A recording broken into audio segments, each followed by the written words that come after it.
L'église était pleine, mais Evelyne Adabiot se sentait seule. Elle se tenait près de l'avant, vêtue d'une robe de mariée blanche qui avait pris des semaines à confectionner. Le tissu épousait parfaitement sa silhouette fine. Un long voile tombait sur ses épaules. Des diamants brillaient à ses oreilles. Aux yeux de tous, elle ressemblait à une femme sur le point de vivre le moment le plus heureux de sa vie. Mais Evelyne n'était pas heureuse. Ses mains étaient froides. Sa poitrine était serrée. Elle entendait la musique douce, les murmures discrets, le bruit des chaises qu'on déplaçait, mais tout cela semblait lointain. La seule chose réelle était l'homme qui se tenait à quelques pas devant elle. Collins Balagan. Collins était riche, beau et issu d'une famille puissante. Mais Evelyne ne l'aimait pas. Elle avait longtemps essayé de l'éviter, refusant ses cadeaux, ses appels et la pression qu'il exerçait. Mais il n'acceptait jamais un refus. C'était le genre d'homme qui pensait que l'argent et le pouvoir pouvaient ouvrir n'importe quelle porte. À présent, il lui souriait devant toute l'église comme s'il avait déjà gagné. « Souris » murmura-t-il à voix basse. Evelyne le regarda. « Tu ne peux pas me forcer à t'aimer. » Son sourire se durcit. « L'amour viendra plus tard. Ce n'est pas le moment. » Elle comprit alors que si elle restait une minute de plus, sa vie ne lui appartiendrait plus. Sa mère, Madame Adabiot, était assise fièrement au premier rang, vêtue de dentelles coûteuses, plus préoccupée par le statut social que par les larmes de sa fille. Son père, Monsieur Adabiot, était assis à côté d'elle en silence, sans rien dire, sans rien faire. Près d'eux se tenait Nina Haza, l'assistante personnelle d'Evelyne, la seule à savoir qu'Evelyne ne voulait pas de ce mariage. Le pasteur commença à parler. Collins tendit la main vers celle d'Evelyne. C'est à ce moment-là qu'elle se retourna et s'enfuit. Des exclamations de surprise remplirent l'église. Collins cria son nom. Les invités se levèrent, choqués, mais Evelyne ne s'arrêta pas. Elle releva sa robe et courut hors du bâtiment, descendit les marches et se précipita sur la route. Elle courait sans réfléchir, le cœur battant à tout rompre, la poitrine brûlante. Derrière elle, elle entendait des cris. Collins la poursuivait. Lorsqu'elle atteignit un endroit plus calme sur le bord de la route, le bas de sa robe était couvert de poussière. Sa respiration était irrégulière. Son corps tremblait. C'est alors qu'elle le vit. Un jeune homme était assis près d'un mur, avec un petit sac de voyage à côté de lui. Ses vêtements étaient usés et poussiéreux, ses sandales abîmées, sa chemise délavée. Au premier regard, il ressemblait à un pauvre mendiant au bord de la route. Mais lorsqu'il se leva, il y avait en lui quelque chose de calme et de solide. C'était Daniel Aoro. Daniel venait de rentrer ce matin-là après des années d'absence, ayant vécu discrètement auprès d'un vieux maître qui lui avait appris la discipline, la patience et le silence. Il ne s'intéressait guère à l'argent et ne cherchait pas l'attention. Il s'était simplement arrêté au bord de la route pour se reposer. Il ne s'attendait pas à voir une mariée courir vers lui comme une femme fuyant un désastre. Il se leva immédiatement. « Avez-vous des ennuis ?» Evelyne regarda derrière elle puis à nouveau vers lui. Elle n'avait pas le temps de réfléchir correctement. Elle savait seulement qu'elle avait besoin d'une issue. « Épouse-moi » dit-elle. Daniel la fixa. Elle avala sa salive. « S'il te plaît, épouse-moi maintenant. » Il cligna des yeux, comme s'il pensait avoir mal entendu. « Vous ne me connaissez pas, dit-il. Je sais, mais je n'ai pas le temps. » Sa voix tremblait. « Un homme m'oblige à l'épouser. Si tu m'aides, je te paierai. Je te donnerai de l'argent, une carte noire, ou tout ce dont tu as besoin. Épouse-moi juste pour m'aider à m'échapper. » Daniel jeta un coup d'œil derrière elle et vit des hommes qui cherchaient au loin. « Qui te poursuit ? » Quelqu'un de riche, dit-elle. Et ma famille veut ce mariage. Cela lui suffisait. Il prit son petit sac. Il y a un bureau d'état civil à proximité ? Evelyne le regarda. Tu acceptes ? Tu es en robe de mariée, répondit-il calmement. On va rester ici à discuter ? Pour la première fois depuis sa fuite, l'espoir apparut dans ses yeux. Elle le conduisit rapidement vers un petit bureau d'état civil à proximité. C'était un vieux bureau simple, aux murs fatigués, avec un employé derrière le comptoir. L'homme leva les yeux, vit Evelyne dans sa robe de mariée et Daniel dans ses vêtements usés, et faillit laisser tomber le papier qu'il tenait. Nous voulons nous marier, dit Evelyne. L'employé regarda l'un puis l'autre avec incrédulité, mais il sortit les formulaires. Une autre femme vint de l'arrière-bureau pour aider. Des questions furent posées. Des papiers furent placés devant eux. Mais ni Evelyne ni Daniel ne prêtèrent attention aux noms inscrits sur les documents. Evelyne était trop désespérée pour réfléchir clairement, et Daniel trop concentré sur le fait de l'aider à s'échapper avant que les ennuis ne les rattrapent. Ils signèrent simplement là où on leur indiquait. Avant de signer, Evelyne se tourna vers Daniel et parla clairement, voulant qu'il comprenne. C'est un mariage contractuel. Il ne durera qu'1 an. J'ai besoin de disparaître pendant ce temps pour que Collins et ma famille me laissent tranquille. Quand je reviendrai dans 1 an, nous divorcerons. Daniel la regarda un instant. Tu es sérieuse? Oui. Il hocha légèrement la tête. Tu es sûre? Oui. Elle signa la première, les doigts tremblants. Puis Daniel signa après elle. Les papiers furent tamponnés. Et comme ça, ils devinrent mari et femme. Pas de joie, pas de célébration, pas de romance, juste un accord désespéré entre 2 inconnus. Quand tout fut terminé, Evelyne laissa échapper un souffle qu'elle retenait depuis trop longtemps. Elle sortit une carte noire de son sac et la tendit à Daniel. « Je te l'avais promis, dit-elle. Il y a assez d'argent dessus pour que tu t'installes. » Daniel la prit, sans la moindre trace d'avidité sur le visage. « Et maintenant ?» demanda-t-il. « Je pars, » répondit Evelyne. « Je dois disparaître avant qu'il ne me trouve. Dans 1 an, je reviendrai et nous mettrons fin à tout ça. » Daniel l'observa un instant. Elle était belle, effrayée, et portait visiblement plus de douleur qu'elle ne pouvait en expliquer en une seule journée. « Dans 1 an ?» demanda-t-il. « Dans 1 an, » confirma-t-elle. À cet instant, une voiture s'arrêta devant le bureau. Nina Esa en descendit, anxieuse et essoufflée. C'était une femme vive et loyale, dans la fin de la vingtaine. Dès qu'elle vit Evelyne, le soulagement envahit son visage. « Madame, merci mon Dieu, je vous ai trouvé. » Puis elle remarqua Daniel, les papiers de mariage, et la carte noire dans sa main. Ses yeux s'écarquillèrent. « Vous l'avez vraiment fait. » Evelyne hocha brièvement la tête. « Nous devons partir maintenant. » Nina regarda Daniel avec surprise et respect. « Merci de l'avoir aidé. » Daniel se contenta de hocher la tête. Evelyne se tourna vers lui une dernière fois avant de monter dans la voiture. « Dans 1 an » répéta-t-elle. Daniel la regarda calmement. « J'ai entendu. » Puis elle monta dans la voiture, suivie de Nina. Daniel resta devant le bureau d'état civil et regarda le véhicule s'éloigner. Il était revenu dans ce monde ce matin-là, sans s'attendre à quoi que ce soit d'inhabituel. Avant la fin de la journée, il s'était retrouvé marié pour 1 an avec une mariée qui avait fui son propre mariage. Et quelque part, derrière toute cette poussière et cette confusion, Collins Balagan continuait de chercher la femme qui avait choisi un autre homme plutôt que lui. Daniel resta longtemps devant le bureau après le départ d'Evelyne. La route redevint silencieuse. La poussière retomba. La chaleur étrange de l'après-midi pressait doucement contre sa peau. Dans sa main, il tenait la carte noire qu'elle lui avait donnée. Dans son esprit, il y avait le visage d'une femme en robe de mariée, à la fois terrifiée, fière, et sur le point de craquer. Il glissa la carte dans sa poche, prit son petit sac et s'éloigna. C'est ainsi que son mariage commença. Et c'est ainsi que l'année passa. Au début, Daniel pensa qu'elle appellerait en quelques jours. Puis il se rappela qu'ils n'avaient même pas échangé leurs coordonnées. Ensuite, il pensa qu'elle enverrait un message par l'intermédiaire de Nina.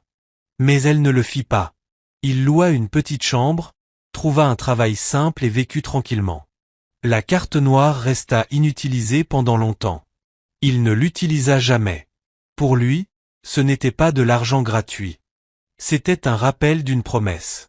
Parfois, il essayait de se souvenir clairement de son visage, mais le souvenir restait flou. Tout s'était passé trop vite ce jour-là. Elle portait un long voile, un maquillage de mariée prononcé, des larmes dans les yeux et de la peur sur le visage. Il l'avait vue moins d'1 heure, et la plupart du temps, elle regardait derrière elle. Quand ils avaient signé les papiers, ils s'étaient contentés de signer là où l'employé leur indiquait. Aucun des deux n'avait vraiment prêté attention aux noms sur les formulaires. La seule chose qui comptait, c'était la rapidité. Daniel avait reçu une copie provisoire, pliée dans son sac de voyage. Mais quelques semaines plus tard, lors d'une forte pluie, l'eau s'infiltra par le toit cassé de la chambre où il vivait. Quand il s'en aperçut, le document était gravement endommagé, puis jeté avec d'autres objets mouillés par le fils du vieux propriétaire, qui pensait que c'était un simple déchet. Daniel avait été contrarié, mais pas au point de le récupérer. Il croyait qu'Evelyn reviendrait de toute façon après un an. La copie d'Evelyn était également loin d'elle. Le soir de sa fuite, Nina l'avait cachée dans une enveloppe scellée parmi ses documents privés avant qu'Evelyn ne quitte le pays. Plus tard, à cause de la pression familiale et de ses nombreux déplacements, le dossier finit enfermé avec d'autres papiers confidentiels qu'Evelyn n'avait pas ouverts depuis des mois. Lorsqu'elle revint, ce document était la dernière chose à laquelle elle pensait. Ainsi, l'année passa, avec une promesse toujours vivante, mais avec les preuves et les souvenirs qui s'effaçaient peu à peu. Un an plus tard, Daniel Okoro se tenait à l'entrée d'Adabio Holdings en tant qu'agent de sécurité de bas niveau. Il avait beaucoup changé depuis l'homme aux sandales poussiéreuses devant le bureau d'état civil, sans être complètement différent non plus. Il vivait toujours simplement. Il restait toujours discret. Mais désormais, ses chemises étaient propres, ses pantalons bien ajustés, et ses cheveux toujours soignés et courts. Il dégageait la confiance tranquille d'un homme qui n'a rien à prouver. Même dans un simple uniforme de sécurité, il était difficile de ne pas le remarquer. Ce matin-là, un autre garde, un jeune homme bruyant nommé Tindy, le regarda et secoua la tête. « Aujourd'hui tu t'habilles trop bien. Même des lunettes de soleil ? Dis-nous la vérité, c'est parce que la nouvelle patronne arrive ?» Les autres gardes éclatèrent de rire. Daniel s'appuya contre le portail et répondit calmement. « Je m'habille bien parce que j'aime être bien habillé. » Ils rirent encore plus fort. « La prochaine fois, demande-nous conseil. » Un autre garde, Musa, le pointa du doigt en plaisantant. « Non, non, c'est parce que la nouvelle propriétaire est une beauté. J'ai entendu dire qu'elle est jeune, riche, et qu'elle a déjà beaucoup d'hommes à ses trousses. » Tindy sourit. Donc notre Daniel silencieux veut l'impressionner. Daniel enleva lentement ses lunettes et les nettoya. « Je suis marié. » Cela les fit rire encore plus. « Ce gars est drôle. » Daniel esquissa un léger sourire. « Une femme très belle. » Musa lui tapa le bras en riant. Voilà, il recommence encore comme chaque mois. Toujours la même histoire, une belle épouse. Une femme magnifique. Pourtant, personne ne l'a jamais vue. Elle existe, dit Daniel. Tindy ricana. Si elle existe, pourquoi n'est-elle jamais venue te voir? Tu travailles ici depuis un moment maintenant. Peut-être pas très longtemps, mais assez quand même. Daniel remit ses lunettes de soleil. Parce que la vie est compliquée. Cette réponse les fit rire encore plus. Pour tout le monde, Daniel n'était qu'un agent de sécurité calme, avec une dignité étrange et des paroles inhabituelles. Il faisait bien son travail, restait à sa place, évitait les commérages et refusait de se comporter comme quelqu'un en quête d'attention. Et cela ne faisait que renforcer les moqueries à son égard. À 9 heures, l'entrée de l'entreprise était en pleine activité. Les cadres entraient et sortaient. Les voitures arrivaient. Les assistants traversaient la cour en toute hâte. Tout le monde parlait de la même chose, la nouvelle propriétaire arrivait. Adabio Holdings avait récemment changé de main et les rumeurs circulaient depuis des semaines. Certains disaient que la nouvelle propriétaire venait de l'une des familles les plus riches du pays. D'autres affirmaient qu'elle revenait de l'étranger avec encore plus de pouvoir qu'avant. Certains disaient que des hommes riches se disputaient son attention depuis des années. D'autres qu'elle était assez belle pour rendre les hommes stupides, et assez riche pour les rendre sans honte. Daniel n'écoutait rien de tout cela sérieusement. Il restait simplement à son poste, surveillant le portail. Puis une voiture de luxe noire entra. L'atmosphère changea aussitôt. Le personnel se redressa, les voix baissèrent, les regards se tournèrent. La portière arrière s'ouvrit. Evelyn Adabio descendit. Elle portait un chemisier crème ajusté rentré dans un pantalon noir, de simples boucles d'oreilles en or, des lunettes sombres, et cette confiance que l'argent seul ne peut acheter sans être accompagné de douleur et de discipline. Elle était belle d'une manière qui obligeait les gens à s'arrêter. Pas douce, pas calculée, juste indéniable. Tout en elle respirait le contrôle. Son assistante, Nina, descendit de la voiture suivante. Elle paraissait plus âgée, plus affûtée, plus élégante qu'avant. Mais Daniel ne la remarqua pas en premier. Il remarqua Evelyne. Et pendant une seconde étrange, quelque chose se serra en lui. Ce n'était pas encore de la reconnaissance, juste l'impression d'avoir déjà vu ses yeux. Evelyne ajusta ses lunettes et regarda vers le bâtiment. Elle avait acheté cette entreprise des mois auparavant. En partie pour les affaires. En partie pour s'échapper. Et en partie, même si elle ne l'avait avoué à personne, parce qu'elle avait pensé un jour y amener son mari disparu et lui offrir quelque chose de concret. Un cadeau. Un nouveau départ. Une manière de dire « je ne t'ai pas oublié ». Mais l'année avait été longue, plus difficile qu'elle ne l'avait imaginé. Collins n'avait pas cessé de la poursuivre pendant des mois. Sa famille avait continué à faire pression sur elle. Le travail était devenu son refuge. La richesse, son armure. À présent, elle était revenue plus forte et plus froide. Alors qu'elle avançait vers l'entrée, une voix forte brisa le calme du matin. « Ouvrez correctement la porte quand vous me voyez arriver. » C'était monsieur Félix Lal, l'un des responsables marketing seniors de l'entreprise. Un homme corpulent, dans un costume coûteux, avec trop d'orgueil dans sa démarche. Il s'avança vers l'entrée, déjà agacé. Le regard de Daniel se posa sur sa poitrine. Pas de badge. Daniel fit un pas en avant. « Bonjour monsieur. Votre badge. » Félix fronça les sourcils. « Et alors ? Vous ne le portez pas. » Félix regarda distraitement vers le bas puis agita la main. « Je ne te dois aucune explication, mais je l'ai oublié dans mon bureau. Laisse-moi passer. » Daniel ne bougea pas. Le règlement de l'entreprise exige qu'aucun employé n'entre sans identification. Félix le fixa, d'abord incrédule, puis offensé. « Tu es fou ? Tu sais qui je suis ? » « Oui, » répondit Daniel. « Mais vous avez quand même besoin de votre badge. » Quelques employés ralentirent pour observer la scène. Félix s'approcha davantage. « Je suis un cadre supérieur de cette entreprise. » La voix de Daniel resta calme. « Alors vous devriez mieux connaître les règles que tout le monde. » Le visage de Félix s'assombrit. « Vous, les pauvres, vous devenez trop audacieux. Tu es un agent de sécurité stupide et inutile qui ne connaît pas sa place. » Il tenta de passer en force, mais Daniel le bloqua à nouveau, ferme sans être agressif. « Pas d'entrée sans badge, monsieur. » À ce moment-là, Evelyne s'était arrêtée.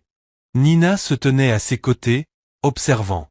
Félix remarqua enfin les voitures, le silence soudain, les regards autour de lui. Il se retourna et vit Evelyne. Son arrogance vacilla aussitôt. « Madame, bonjour. J'allais justement entrer pour vous accueillir. » Evelyne ne répondit pas. Félix désigna Daniel, indigné. Ce garde fait toute une histoire pour rien. Daniel resta silencieux. Le regard d'Evelyne passa du visage de Félix à sa poitrine vide, puis à Daniel, droit au portail. « Votre badge d'identification. » Félix eut un rire gêné. « Je l'ai oublié à l'étage. Et pourtant vous êtes en bas. » Quelques employés baissèrent la tête. Félix tenta encore. « Madame, je suis un cadre supérieur.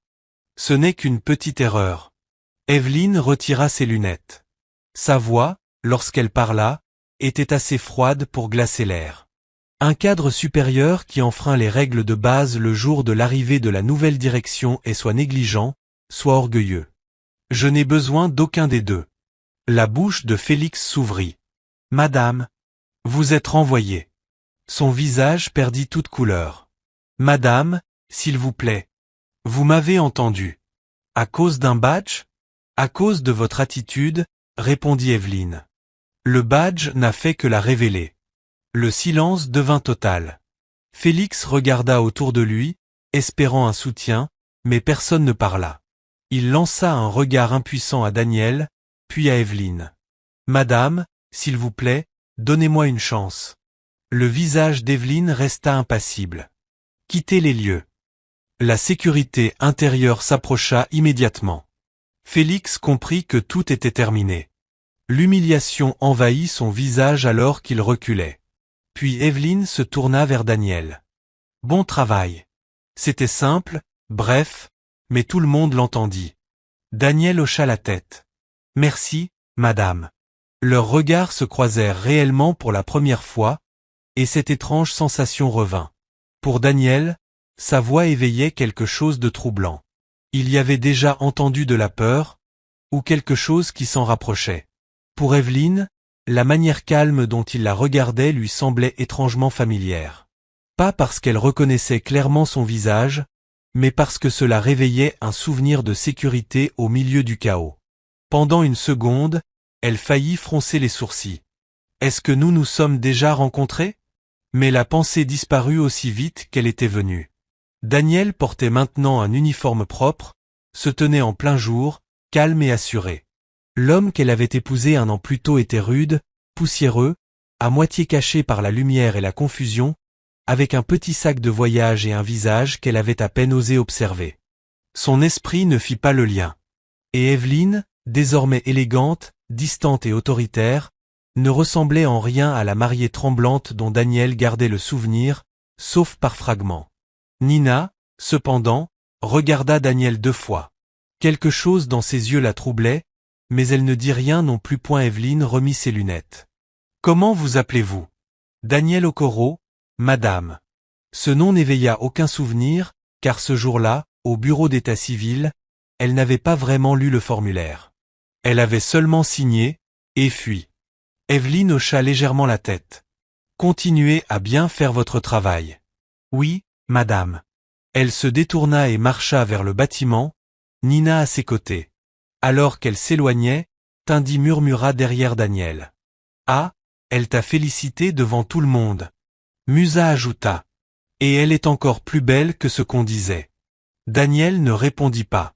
Il regarda simplement le dos d'Evelyne une seconde de plus avant de se remettre face au portail. En lui, quelque chose de discret avait changé. Il ne comprenait pas pourquoi la voix de la nouvelle propriétaire lui donnait l'impression de venir d'un endroit bien plus désespéré, comme s'il l'avait déjà entendu autrement. Et tandis qu'Evelyne entrait dans le bâtiment, elle se surprit à penser, sans raison claire, à une route poussiéreuse, un bureau d'état civil, et un homme dont elle n'avait jamais vraiment retenu le visage. Aucun des deux ne connaissait la vérité. Mais quelque chose avait déjà commencé. Ce sentiment resta avec Evelyne plus longtemps qu'elle ne l'aurait voulu. Elle venait à peine d'entrer dans son nouveau bureau que des voix élevées montèrent du rez-de-chaussée. Au début, elle les ignora. L'entreprise était encore agitée.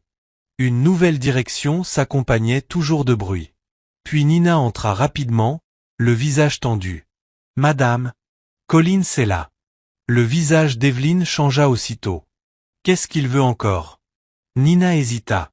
Il est venu avec des fleurs, des caméras, et beaucoup trop de confiance. Evelyne ferma les yeux une seconde. Évidemment, ça lui ressemble. Elle ressortit immédiatement, Nina juste derrière elle. Lorsqu'elles atteignirent l'entrée du hall, la moitié du personnel avait déjà trouvé une excuse pour être présent. Certains faisaient semblant de travailler, d'autres regardaient ouvertement. Au centre de tout cela se tenait Collins Balagan. Il portait un costume sombre élégant, tenant un énorme bouquet de roses rouges, avec 2 hommes derrière lui, et l'air de quelqu'un qui met en scène un spectacle qu'il s'attend à voir admiré par tous. Il ne ressemblait pas à un homme blessé par amour. Il ressemblait à un homme qui revendique quelque chose en public. Dès qu'il vit Evelyne, son visage s'illumina. « Evelyne !» dit-il bruyamment en ouvrant les bras. « Tu es encore plus belle qu'avant. » Le personnel autour d'eux se figea. Evelyne s'arrêta à quelques pas de lui. « Qu'est-ce que tu fais ici? À ton avis ?» répondit Collins en souriant. « Je suis venu récupérer ce qui m'appartient. » Des murmures choqués parcoururent l'assemblée. Evelyne sentit la colère monter, non pas par timidité, mais par humiliation. Elle détestait les scènes publiques. Collins le savait. C'était justement pour cela qu'il faisait ça. « Je ne fais pas ça avec toi ici, dit-elle calmement. Moi si. Il leva légèrement le bouquet. 1 an est passé. Ça suffit de fuir. Épouse-moi correctement cette fois. La mâchoire de Nina se crispa. La voix d'Evelyne devint plus froide. Je suis déjà mariée. Je te l'ai déjà dit. Colline s'éclata de rire, comme si elle racontait une blague d'enfant. Tu ne peux pas être sérieuse. Ce truc que tu as fait il y a 1 an ne compte pas. Quand je l'ai appris, j'ai su que c'était une plaisanterie. Ça compte, dit Evelyne. J'ai épousé quelqu'un d'autre pour t'échapper. Cela choqua encore plus les personnes autour d'eux. Certains employés échangèrent des regards, d'autres détournèrent vite les yeux. Collins fit un pas vers elle. Tu as épousé un inconnu dans la panique. Ce n'est pas un vrai mariage. C'était assez réel pour que je parte. Son sourire disparut. Pour la première fois, sa voix perdit son charme public. J'ai été patient assez longtemps. Non, dit Evelyne. Tu as été sans honte assez longtemps.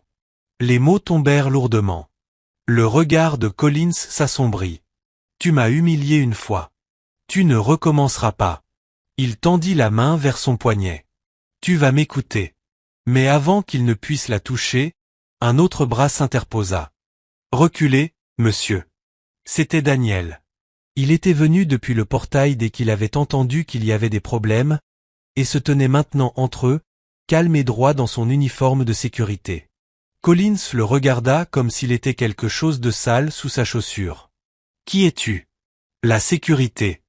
Alors fais ton travail inutile et dégage de mon chemin. Daniel ne bougea pas. Vous ne pouvez pas la toucher. Collins le fixa une seconde, puis éclata d'un rire sec. Et tu penses pouvoir m'en empêcher? La voix de Daniel resta stable. Essayez. L'atmosphère se tendit. Evelyne regarda Daniel, et pendant un instant étrange, elle ressentit la même chose qu'au portail. Cette sensation calme de sécurité qu'elle ne pouvait pas expliquer. Collins le remarqua, et cela le mit encore plus en colère. Maintenant tu te caches derrière des agents de sécurité? Je me tiens derrière la loi, répondit Evelyne. Une chose que tu n'as jamais respectée. L'un des hommes de Collins s'avança. Écarte-toi. Reculez. Vous dépassez les limites. J'ai mes ordres. Restez en retrait. L'homme le poussa. Ce qui se passa ensuite fut si rapide que plusieurs personnes poussèrent un cri de surprise. Daniel attrapa le poignet de l'homme, le fit pivoter et l'envoya sur le côté. Sans même sembler fournir beaucoup d'efforts, le deuxième homme se précipita immédiatement. Mais Daniel bloqua le coup, le repoussa et le projeta contre un support décoratif qui heurta bruyamment le mur. Tout le hall se figea. Collins regarda, incrédule. Le premier homme attaqua de nouveau, plus en colère. Daniel se déplaça, évita le coup sans effort et lui asséna un coup au ventre. L'homme se plia aussitôt et tomba à genoux. Le second revint en jurant, mais Daniel l'attrapa par le bras et le plaqua contre un pilier si rapidement que c'en était presque humiliant à voir. Il n'avait pas l'air excité. Il n'avait même pas l'air en colère. Il ressemblait simplement à un homme en train d'accomplir quelque chose de banal. « Emmenez-les dehors », dit-il aux autres agents de sécurité. Personne ne bougea pendant une seconde, encore sous le choc. Puis ils se précipitèrent. Le visage de Collins brûlait d'humiliation. « Tu sais qui je suis ?» Daniel le regarda calmement. Un homme qui crée des problèmes dans le hall d'une entreprise. Quelques employés baissèrent rapidement les yeux pour cacher leur réaction. Collins fit un pas vers lui, puis s'arrêta. Il venait de voir ces hommes perdre trop facilement. Il se tourna vers Evelyne. « Ce n'est pas terminé. »« Ça l'est depuis longtemps, » répondit-elle. Il pointa Daniel du doigt. « Et toi, fais attention. Je me souviendrai de ton visage. » Daniel ne répondit pas. Ce silence énerva encore plus Collins. Mais la situation avait déjà tourné contre lui. Trop de gens avaient vu. Trop de murmures circulaient déjà. La mâchoire serrée, l'orgueil blessé, Collins se retourna et quitta les lieux, ses hommes le suivant avec honte. Le hall resta silencieux quelques secondes après son départ. Puis les bruits revinrent lentement. Des murmures, des réactions choquées, des téléphones qu'on abaissait, des regards qu'on essayait de détourner. Evelyne regarda Daniel à nouveau. « Bon travail », dit-elle cette fois plus fermement. Daniel hocha la tête. « Il n'aurait pas dû vous toucher. Les mots étaient simples, mais quelque chose en eux la troubla. Elle se tourna vers le chef de la sécurité. Dans mon bureau. Maintenant. Quelques minutes plus tard, Daniel se tenait dans le bureau d'Evelyne avec Nina et le chef de la sécurité, Monsieur Bassi. La pièce était redevenue calme, mais la tension persistait. Evelyne s'assit derrière son bureau. À partir d'aujourd'hui, Daniel Okoro sera directement affecté à ma protection en tant que garde du corps personnel. Monsieur Bassi cligna des yeux puis acquiesça rapidement. Oui, madame. Avant que la décision ne s'installe, une autre voix intervint. Madame, avec tout le respect, je peux aussi faire ce travail. C'était Chic, l'un des agents les plus vantards. Grand, bruyant, toujours en quête d'attention. Je suis ici depuis plus longtemps, dit-il. Et je suis très fort, très loyal aussi. Nina faillit lever les yeux au ciel. Evelyne le regarda. Tu dis que Daniel n'est pas apte? Chic se redressa. Je dis qu'il y a d'autres options à considérer. Daniel resta silencieux. Evelyne s'adossa. Très bien. Montre-moi. Chic s'illumina aussitôt. Un court silence suivit. Puis Evelyne regarda Daniel. Mets-toi là. Daniel fit quelques pas en avant. Chic, dit-elle, essaie de passer. Chic sourit trop vite. C'est tout? Il fonça avec plus d'orgueil que de bon sens. Daniel se déplaça d'un pas, attrapa son bras, le fit pivoter légèrement et le plaqua face contre le mur avant même qu'il comprenne ce qui se passait. Toute la scène dura moins de 3 secondes. D'accord, d'accord. Grogna Chic. Daniel le relâcha immédiatement et recula.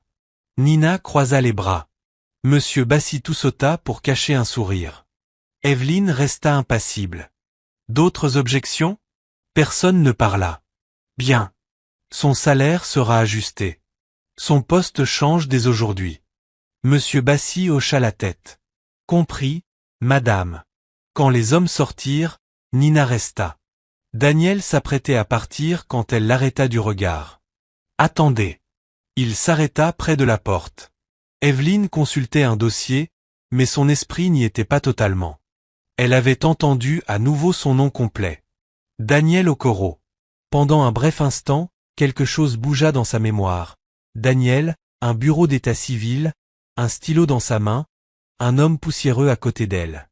Mais le souvenir était trop flou pour être fiable. Ce jour-là avait été noyé dans la panique. Elle avait à peine regardé le formulaire, à peine son visage. Et puis, l'homme de ce jour-là semblait plus rude, presque plus âgé, couvert de poussière et de fatigue. C'est absurde, se dit-elle. Les noms se répètent tous les jours. Elle chassa cette pensée. Après un moment, Evelyne congédia Daniel et demanda à Nina de rester. Mais Nina le rejoignit peu après à l'extérieur du bureau. Elle referma la porte derrière elle et le regarda attentivement. Félicitations. Daniel hocha légèrement la tête. Merci. Fais bien ton travail, et sois prudent. Il attendit. Nina baissa la voix. Ne confonds pas proximité et invitation. Le visage de Daniel changea à peine. Madame est mariée. Je sais que c'est compliqué, continua Nina. Son mari est presque absent de sa vie, mais il existe. Elle a acheté cette entreprise en partie pour elle, mais aussi pour lui. Daniel resta immobile une seconde. Pour lui? Nina hocha la tête. Qu'il le mérite ou non, c'est une autre question. Mais elle ne l'a pas oublié. Daniel détourna brièvement le regard. Cet homme invisible, pensa-t-il, doit être incroyablement chanceux. Nina observa son visage comme si elle cherchait quelque chose. Alors ne développe pas des idées que tu ne peux pas contrôler. Daniel la regarda à nouveau. Je suis ici pour travailler. Bien, dit Nina. Que ça reste comme ça. Elle retourna dans le bureau. Daniel resta un moment silencieux dans le couloir, puis s'éloigna. À l'intérieur, Evelyne était assise à son bureau, mais son esprit revenait encore au nom sur le dossier. Daniel Okoro. C'était un nom courant, se dit-elle. Et l'homme qu'elle avait épousé un an plus tôt appartenait à un jour de peur, de poussière et de fuite. Ce mariage étrange était né dans la panique. Maintenant, c'était la vraie vie. Pourtant, En fermant le dossier, elle se surprit à revoir cette route poussiéreuse. Dehors, Daniel ajusta ses manches et prit son nouveau poste, ignorant que la femme qu'il devait désormais protéger était déjà liée à lui d'une manière qu'aucun des deux ne comprenait encore. Dans son bureau, Evelyn tentait de se remettre au travail lorsque son téléphone s'alluma. Elle regarda l'écran et se sentit déjà fatiguée. « Maman !» Pendant une seconde, elle pensa ignorer l'appel. Puis elle décrocha. « Bonjour, maman. »« Alors c'est vrai ?»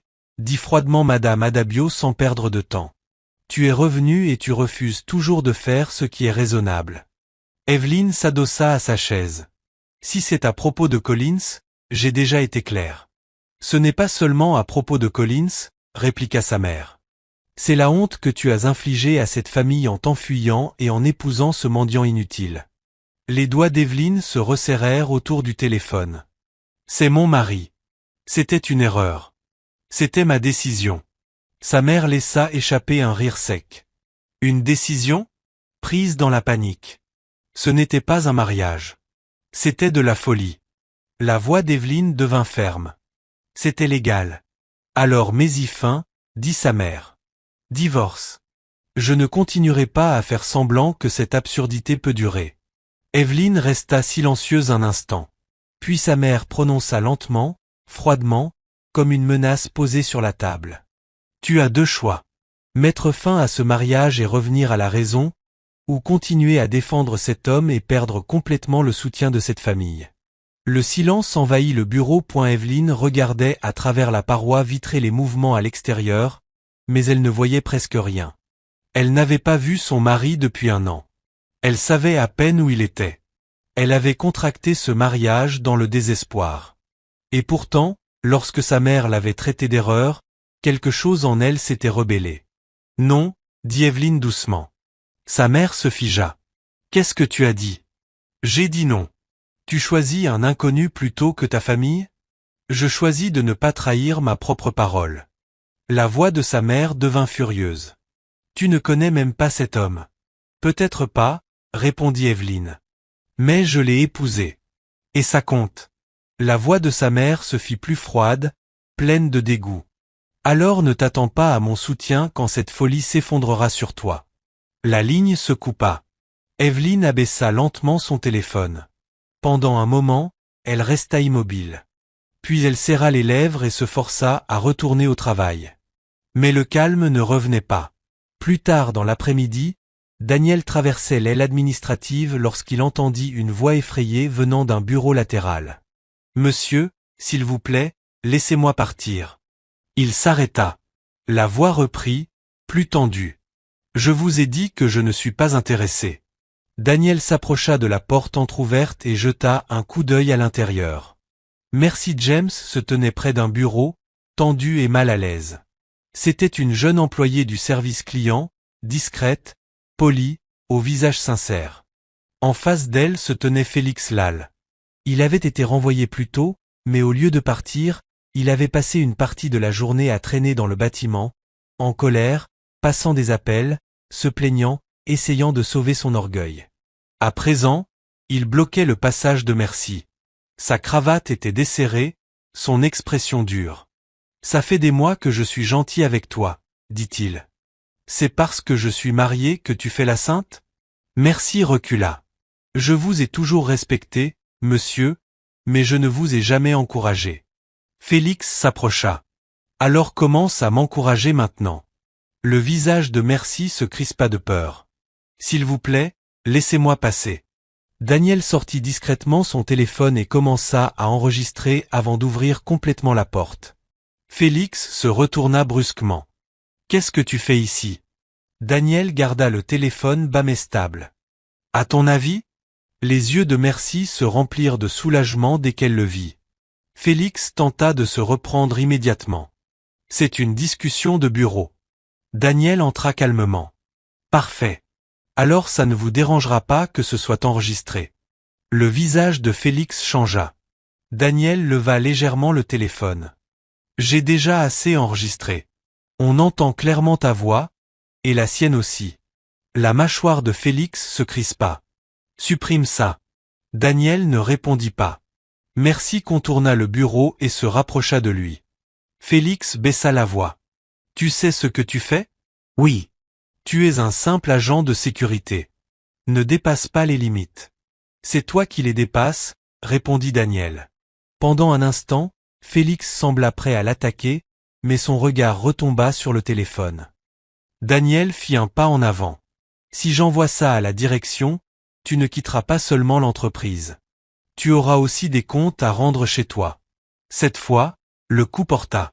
Félix le fixa, impuissant et furieux. Puis il pointa Daniel du doigt. Ce n'est pas fini. Daniel ne répondit pas.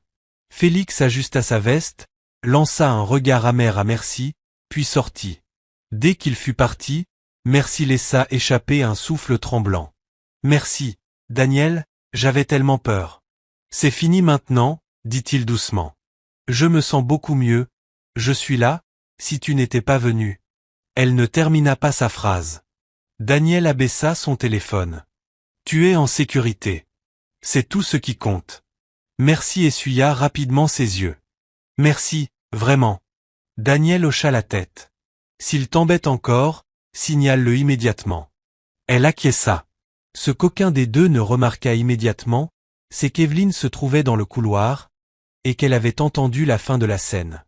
Elle revenait d'une salle de réunion quand la voix reconnaissante de Merci lui parvint. Frère Daniel, merci, si tu n'étais pas venu. Elle ralentit sans s'en rendre compte. Puis elle vit Merci, proche de lui, émue et soulagée. C'était innocent, évident si elle était restée quelques secondes de plus.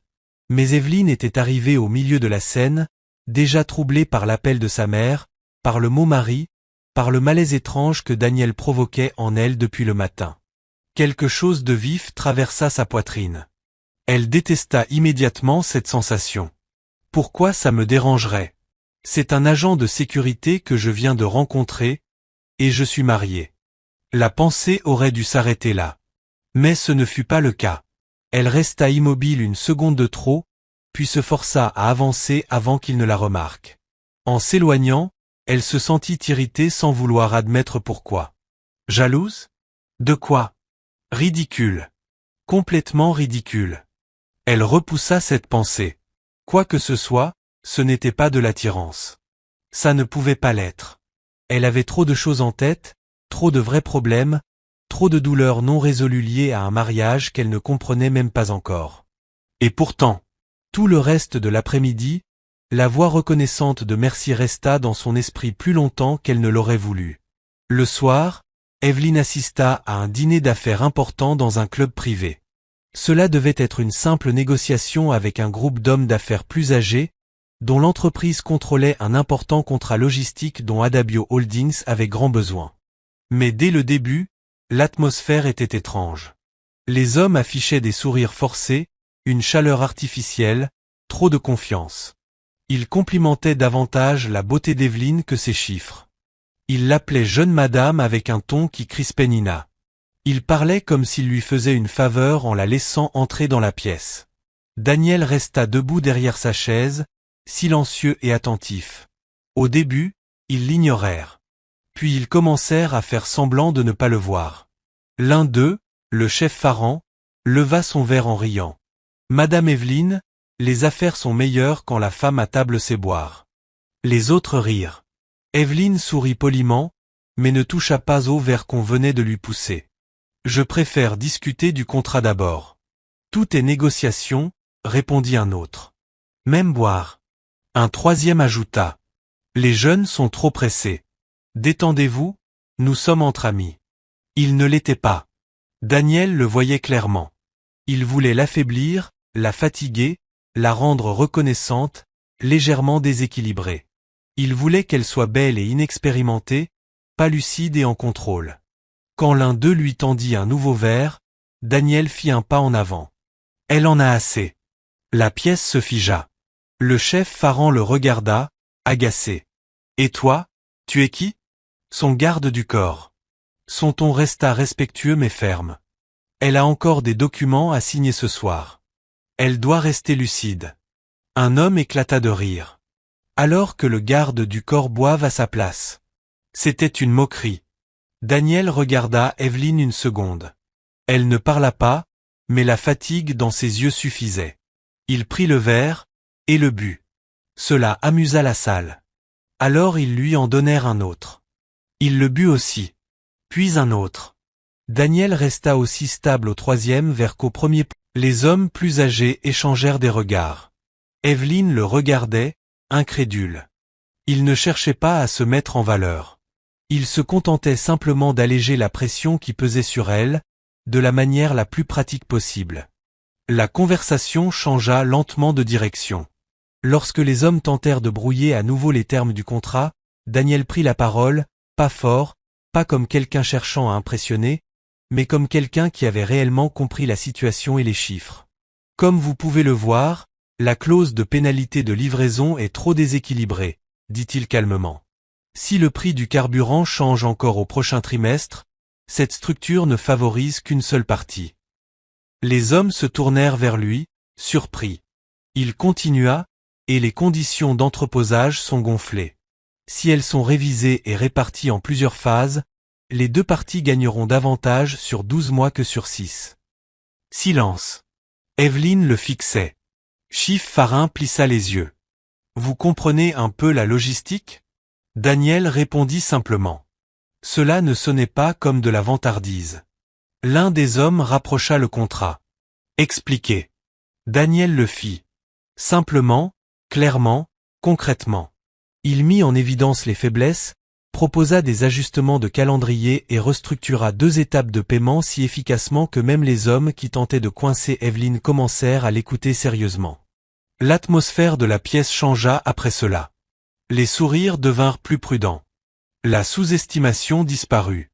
À la fin du dîner, Adabio Holdings avait sécurisé l'accord, un très gros contrat. À l'extérieur, Nona était toujours sous le choc. Dans la voiture, Evelyne s'assit à l'arrière avec Daniel à ses côtés, tandis que Nona prit l'avant. Les lumières de la ville défilaient en très doux à travers les vitres. L'alcool que Daniel avait pris l'avait protégée de boire trop, mais elle en avait quand même assez bu pour se sentir instable. L'épuisement émotionnel causé par l'appel de sa mère et le dîner fit le reste. Elle s'adossa et ferma les yeux un instant. Puis, après un moment, elle parla. « Je ne savais pas que tu pouvais faire ça. » Daniel la regarda. « Faire quoi ?»« Lire les hommes avant qu'ils mentent. » Elle ouvrit lentement les yeux. « Lire les contrats avant qu'ils me piègent. » Il haussa légèrement les épaules. « Certaines choses sont faciles à voir. » Elle rit faiblement. « Pas pour moi, apparemment. Tu en as vu assez pour ne pas leur faire confiance. »« Oui, dit-elle doucement. Mais je suis fatiguée de toujours être sur mes gardes. » Les mots sortirent plus honnêtement qu'elle ne l'avait prévu. Elle bougea légèrement sur le siège. Le mouvement fit que son épaule toucha son bras, mais elle ne s'écarta pas. « Ma mère m'a appelé aujourd'hui, dit-elle. » Nona jeta un coup d'œil dans le rétroviseur, mais ne dit rien. « Elle m'a dit de divorcer de mon mari, » continua Evelyne. Elle l'a traité de mendiant inutile. Daniel se figea. Evelyne regardait par la fenêtre. Le plus drôle, c'est que je sais à peine où il est. Je l'ai épousé soudainement pour échapper à quelque chose de pire. Puis j'ai disparu. Sa voix devint plus basse. Mais quand elle l'a insulté, je n'ai pas pu être d'accord. La voiture était silencieuse, à part le bruit de la route. L'histoire semblait familière à Daniel, mais il était trop ivre pour faire le lien. Il n'est peut-être personne aux yeux du monde, dit Evelyne.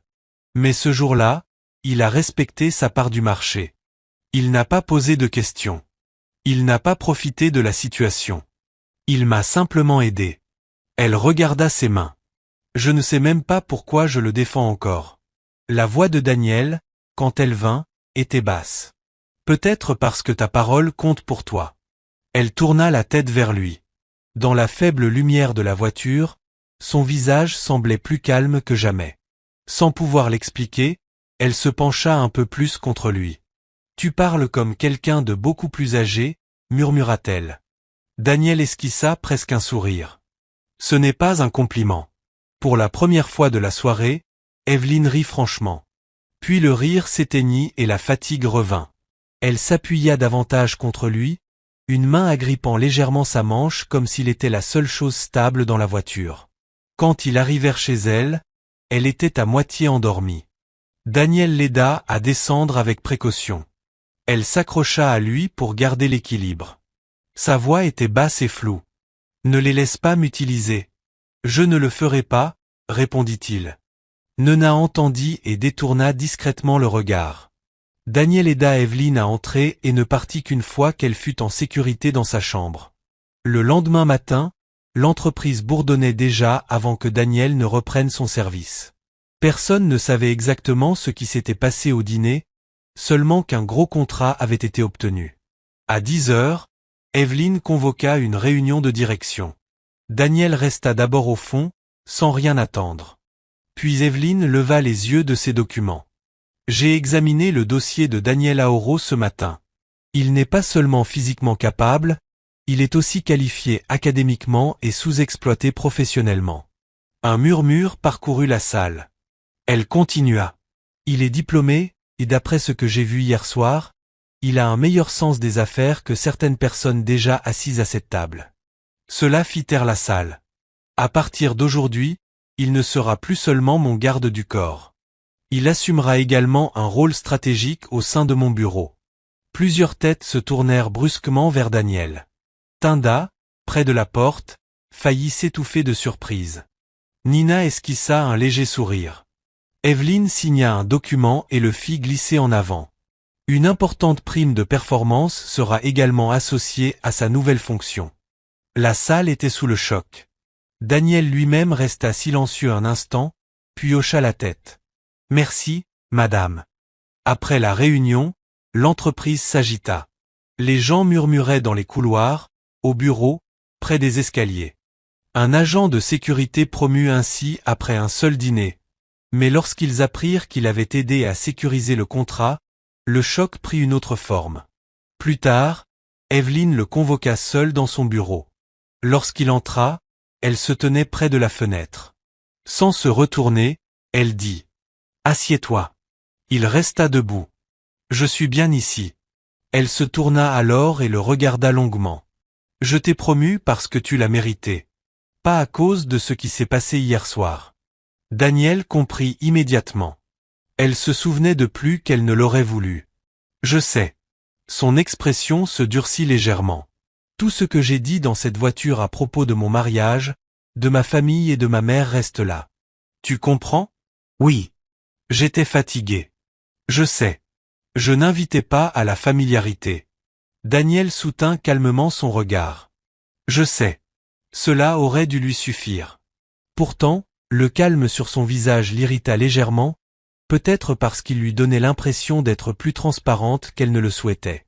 Après un moment, elle dit « Bien. » Il hocha la tête et se dirigea vers la sortie.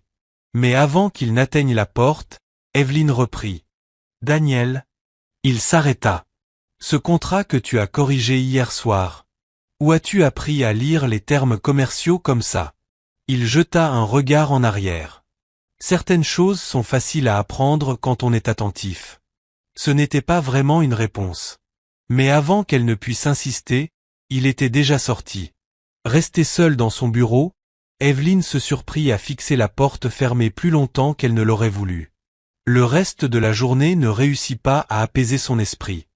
Daniel l'avait protégée. Il était intervenu pour elle. Il avait parlé pour elle. Et plus elle se répétait que ce n'était que son devoir, moins elle se sentait en paix. Ce soir-là, après le travail, Evelyn appela Nona dans son bureau. « Je veux que tu fasses quelque chose pour moi. » Nona attendit. Evelyn baissa les yeux vers le dossier posé sur son bureau avant de reprendre. « Trouve-le. » Nona comprit immédiatement de qui elle parlait. « Ton mari. » Evelyn hocha légèrement la tête. Nina ne sembla pas surprise. « J'ai déjà commencé à chercher. » Evelyn leva les yeux. « Vraiment? Tu y pensais déjà depuis des semaines, que tu l'admettes ou non. » C'était vrai. Pendant un instant, Evelyn resta silencieuse. Puis elle expira doucement et s'appuya contre le dossier de sa chaise. « Il m'a sauvée ce jour-là, » dit-elle. « Il a accepté de m'aider quand personne d'autre ne l'aurait fait. Et moi, j'ai disparu en le laissant avec rien d'autre qu'une promesse. Elle marqua une pause. Je me répète que ce n'était qu'un contrat, mais il m'a quand même aidé. Le visage de Nina s'adoucit légèrement. Evelyn continua, plus doucement. Je veux le voir vraiment. Je veux le remercier. Et, s'il est d'accord. Elle hésita. Peut-être qu'on pourra parler. Peut-être qu'on pourra comprendre ce qui s'est passé. Peut-être que, ce n'est pas aussi impossible que je le pensais. Nina hocha lentement la tête. Je vais organiser ça. Cette même nuit, Daniel rentra dans sa petite chambre, fidèle à la routine calme qu'il avait construite depuis un an. Mais lui aussi n'arrivait pas à oublier cette journée. La tête fatiguée d'Evelyn posée sur son épaule dans la voiture, sa voix quand elle parlait de son mari, la façon dont elle avait défendu un homme qu'elle connaissait à peine. Ça ne devrait pas autant compter pour lui. Et pourtant, si. Le lendemain matin, au bureau, l'ambiance autour de lui avait changé. On murmurait encore à propos de sa promotion. Certains le regardaient avec surprise, d'autres avec envie, d'autres encore avec un respect soudain. Mercy James fut l'une des premières à venir le voir. Elle s'approcha avec un thermos bien emballé et un sac en papier. « Frère Daniel, je t'ai apporté quelque chose. » Daniel regarda ce qu'elle tenait. « Tu n'étais pas obligé. C'est le déjeuner. Et quelques snacks. Tu m'as aidé ce jour-là, je ne t'ai même pas bien remercié. » Daniel secoua la tête. « Tu n'as pas besoin de faire ça. Je sais, mais j'en avais envie. » Elle posa le thermos sur la table avant qu'il puisse l'en empêcher. Daniel soupira légèrement, sans dureté. « Merci. » Le visage de Mercy s'illumina. « C'est moi qui l'ai cuisiné. » À ce moment-là, Evelyn sortit d'un bureau voisin, et les vit. Elle s'arrêta. Mercy souriait. Daniel était là, calme comme toujours. Le thermos posé entre eux. Une sensation désagréable monta dans la poitrine d'Evelyn. Elle la détesta immédiatement. « Bonjour, madame » dit Mercy en se redressant. Evelyn hocha brièvement la tête. Son regard glissa vers le thermos, puis vers Daniel, puis revint à Mercy. Très attentionnée, dit-elle d'un ton plus froid que d'habitude. Mercy s'excusa rapidement et partit. Un silence s'installa. « Tu sembles populaire » dit Evelyn. Elle voulait juste me remercier. Evelyn esquissa un sourire sec. « Bien sûr. » Elle marqua une pause, puis ajouta, légèrement plus dur, « Les hommes sont toujours les mêmes. Un visage calme, un air innocent, et il y a toujours une femme qui sourit quelque part. » Daniel fronça légèrement les sourcils. « Madame. » « Rien. Ça ne me regarde pas. » C'était vrai. Et pourtant, elle l'avait dit. Elle se détourna et partit avant d'en dire plus. Nina la rejoignit. « Tu es énervée. » »« Je ne suis pas énervée. » Nina la regarda. « Tu t'intéresses beaucoup trop à la vie personnelle de Daniel. » Evelyn s'arrêta net. « Ne dis pas n'importe quoi. Alors pourquoi ça t'importe qu'on lui apporte à manger ?» Evelyn la fixa un instant, puis détourna le regard. « Ça ne m'importe pas. Je dis juste que les hommes ne sont pas toujours ce qu'ils semblent être. » Nina ne répondit pas. Après un moment, Evelyn soupira et se massa légèrement la tempe. « C'est exactement pour ça que je dois régler ma propre vie. Assez de confusion. » Nina adoucit son expression. « J'ai retrouvé son adresse hier. Et aussi un numéro lié à lui. Je comptais organiser une rencontre demain. » Evelyn se tourna immédiatement vers elle. « Demain ? Oui. Non. J'irai aujourd'hui. » Plus tard dans la journée, Evelyn quitta discrètement le bureau avec Nina. À côté d'elle, sur la banquette arrière, se trouvaient des cadeaux soigneusement choisis.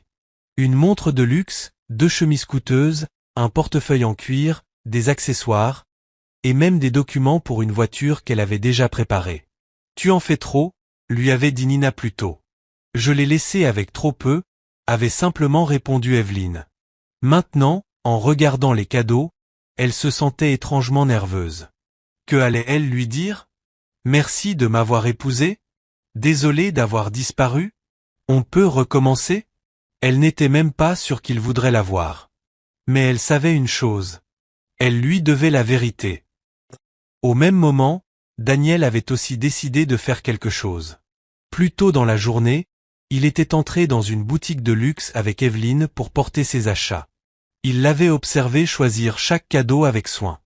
Ça l'avait marqué. À un moment, elle lui avait dit « Tu devrais choisir quelque chose toi aussi. Je n'ai besoin de rien. » Elle l'avait regardé plus attentivement. « Tu es vraiment compliqué. » Puis Daniel s'était arrêté devant un comptoir de bijoux. « Montrez-moi quelque chose qu'une femme aimerait vraiment. » La vendeuse sortit plusieurs colliers et boucles d'oreilles. Daniel en choisit un. Simple. Élégant. Assez cher pour entamer sérieusement ses économies. Celui-ci. Pour votre femme? Demanda la vendeuse. Oui. Evelyne se retourna brusquement. Tu es marié? Oui. Simple. Trop simple.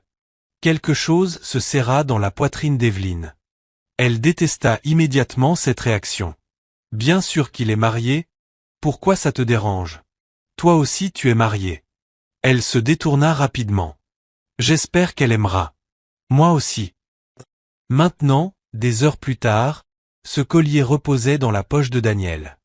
Il avait dépensé bien plus qu'il ne le devait. Mais il ne regrettait pas. Si sa femme revenait vraiment dans sa vie maintenant, il voulait l'accueillir avec quelque chose à la hauteur de la promesse qu'il avait tenue. La voiture ralentit devant un immeuble modeste. Nina vérifia le papier. Ça doit être ici. Le cœur d'Evelyne se mit à battre plus vite. Elle regarda à travers la vitre teintée. L'endroit était simple, bien plus simple que tout ce qui faisait désormais partie de sa vie. Et cela raviva encore davantage sa culpabilité. D'accord, dit-elle doucement. J'y vais seule. Nina hocha la tête. Je t'attends ici. Evelyne descendit de la voiture en prenant seulement un petit sac cadeau. Elle décida de ne pas tout lui donner d'un coup. En s'approchant du bâtiment, elle vérifia le numéro une fois, puis encore. Les chiffres étaient effacés, et les portes voisines trop proches pour être facilement distinguées. Au même moment, Merci arriva avec encore de la nourriture. Après que Daniel ait refusé plusieurs fois ses plats au bureau, elle avait insisté pour déposer le reste de la soupe faite maison chez lui. « Frère Daniel, dit-elle en souriant, prends au moins celui-ci. » Daniel se tenait à la porte, à moitié amusé, à moitié impuissant. « Tu es très têtu. Et toi, trop sérieux. » À quelques mètres de là, Evelyne les vit. Un homme. Une femme à la porte. Une familiarité naturelle entre eux. Le sourire de la femme. L'attitude du garçon, comme si elle appartenait à cet endroit. Evelyne s'arrêta net. Le sang quitta lentement son visage. Pendant une longue seconde, elle ne bougea plus. Ça doit être lui. Elle n'avait jamais vraiment retenu le visage de son mari. Juste qu'il était jeune, discret, et pauvrement habillé ce jour-là. Un an pouvait changer un homme. Et là, il était. Avec une autre femme. Sa gorge se serra. Donc, c'était ça, la vérité.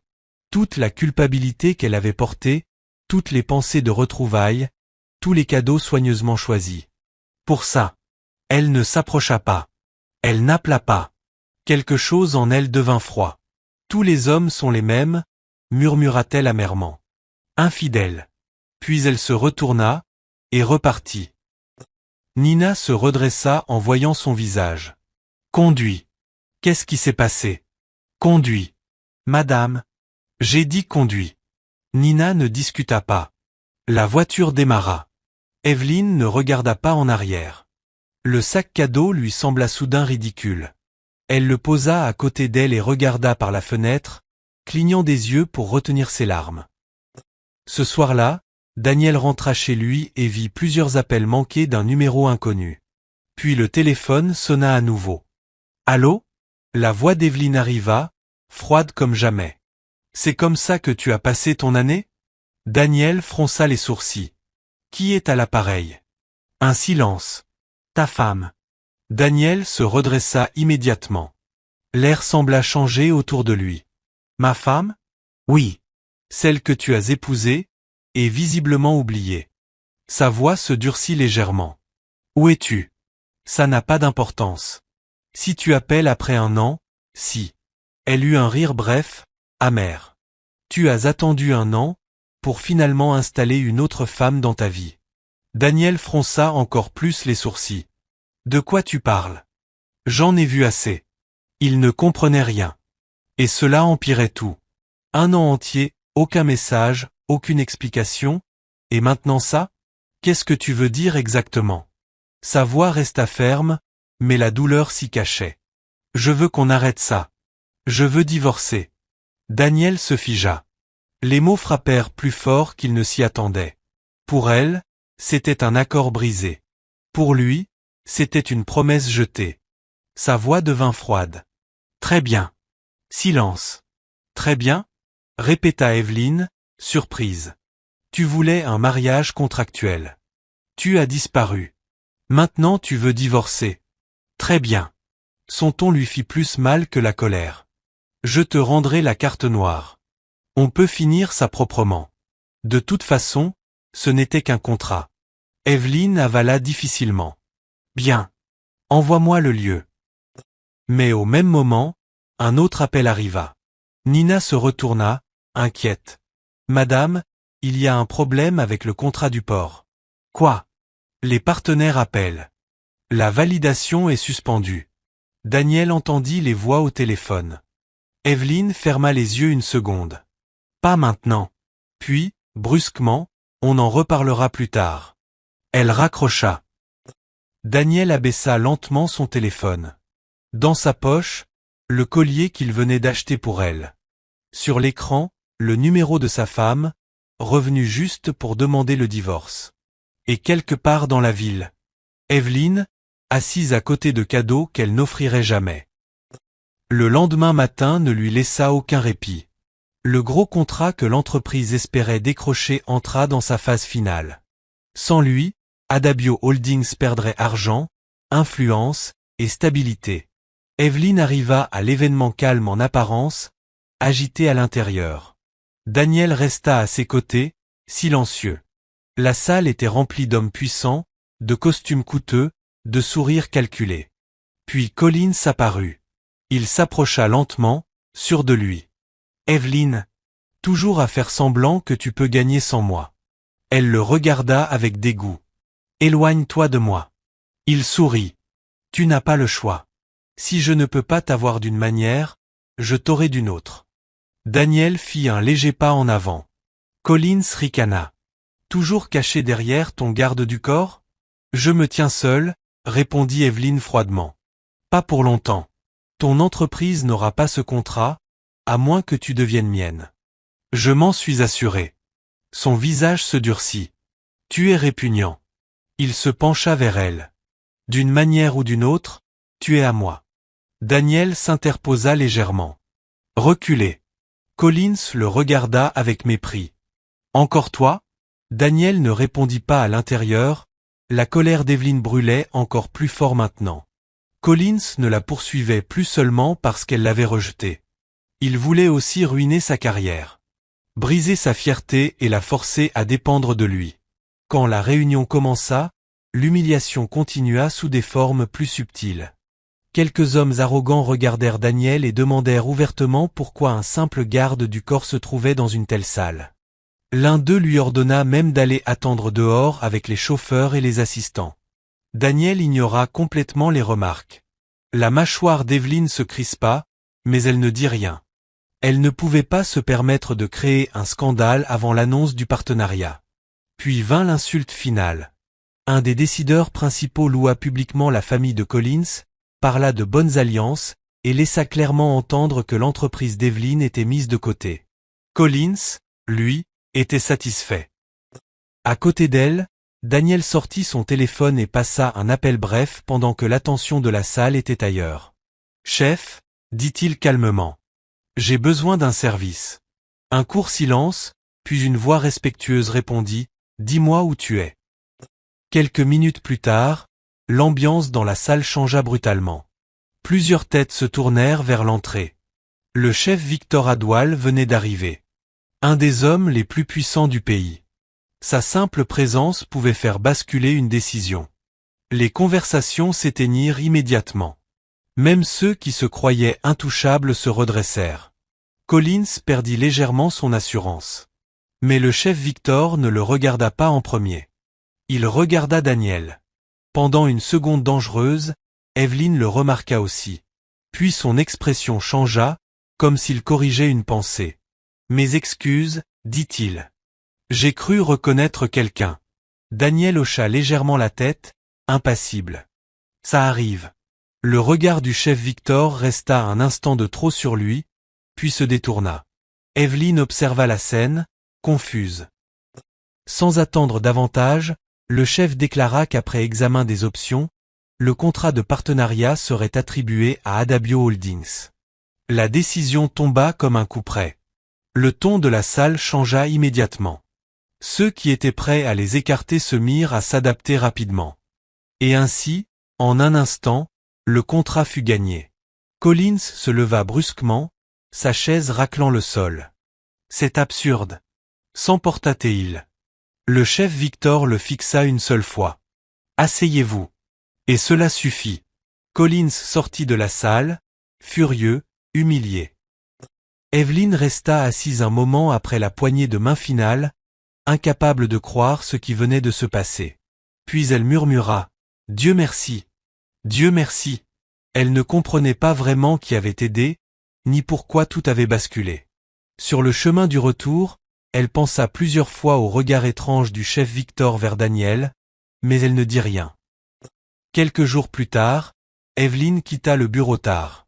La victoire du contrat avait redonné de l'air à l'entreprise, mais Collins n'avait pas reculé. Au contraire, il devenait plus dangereux.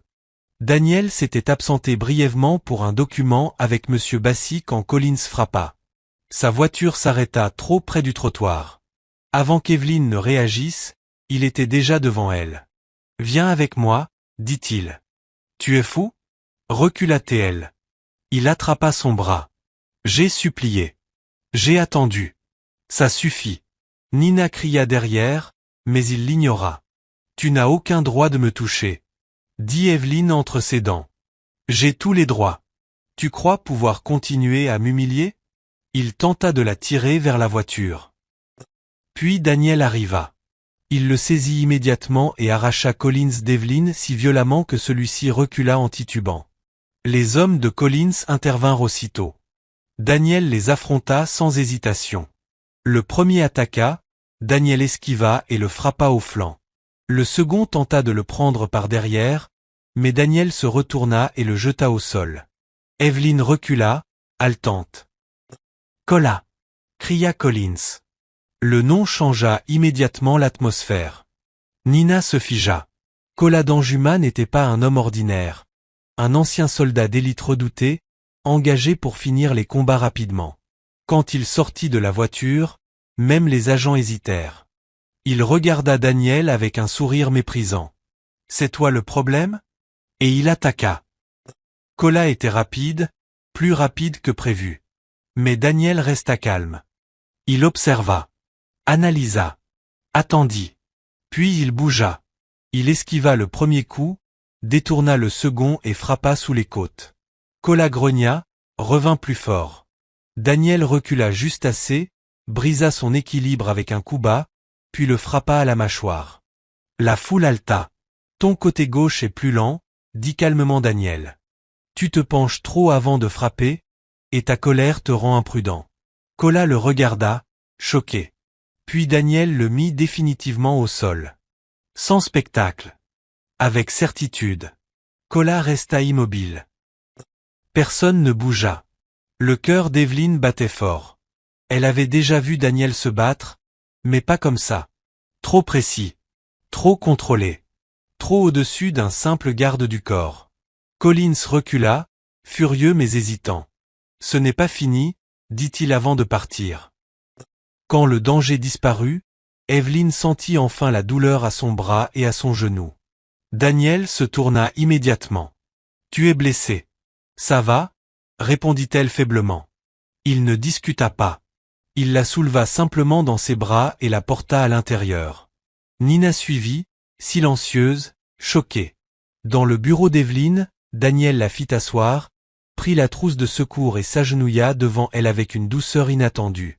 Il nettoya les blessures avec soin, sans dire un mot. Evelyn le regarda tout le temps. Il n'y avait aucune brutalité dans son geste maintenant. Rien d'orgueilleux non plus, seulement de l'attention. Lorsqu'il leva les yeux pour demander « Est-ce que ça fait mal ?», elle resta un instant sans répondre. « Un peu », dit-elle doucement. « Mieux », répondit-il en adoucissant immédiatement son geste. Quelque chose changea alors en elle. Quelque chose de plus chaud et de plus dangereux qu'elle n'osait nommer. Elle détourna le regard la première. À ce moment-là, Collins n'était plus le seul à penser que Daniel devenait un problème. Félix Lal le détestait pour l'avoir exposé. Les hommes du milieu criminel qui l'avaient humilié le détestaient pour les avoir fait paraître faibles. Collins le détestait pour s'être encore et encore interposé entre lui et Evelyn. Alors les attaques s'intensifièrent. Un soir, Daniel fut coincé dans une rue sombre par des criminels dirigés par un chef local redouté nommé Broder Tony. Il s'attendait à le passer à tabac et à envoyer un message. Mais Daniel fit tomber les 3 premiers hommes si vite que les autres reculèrent de peur.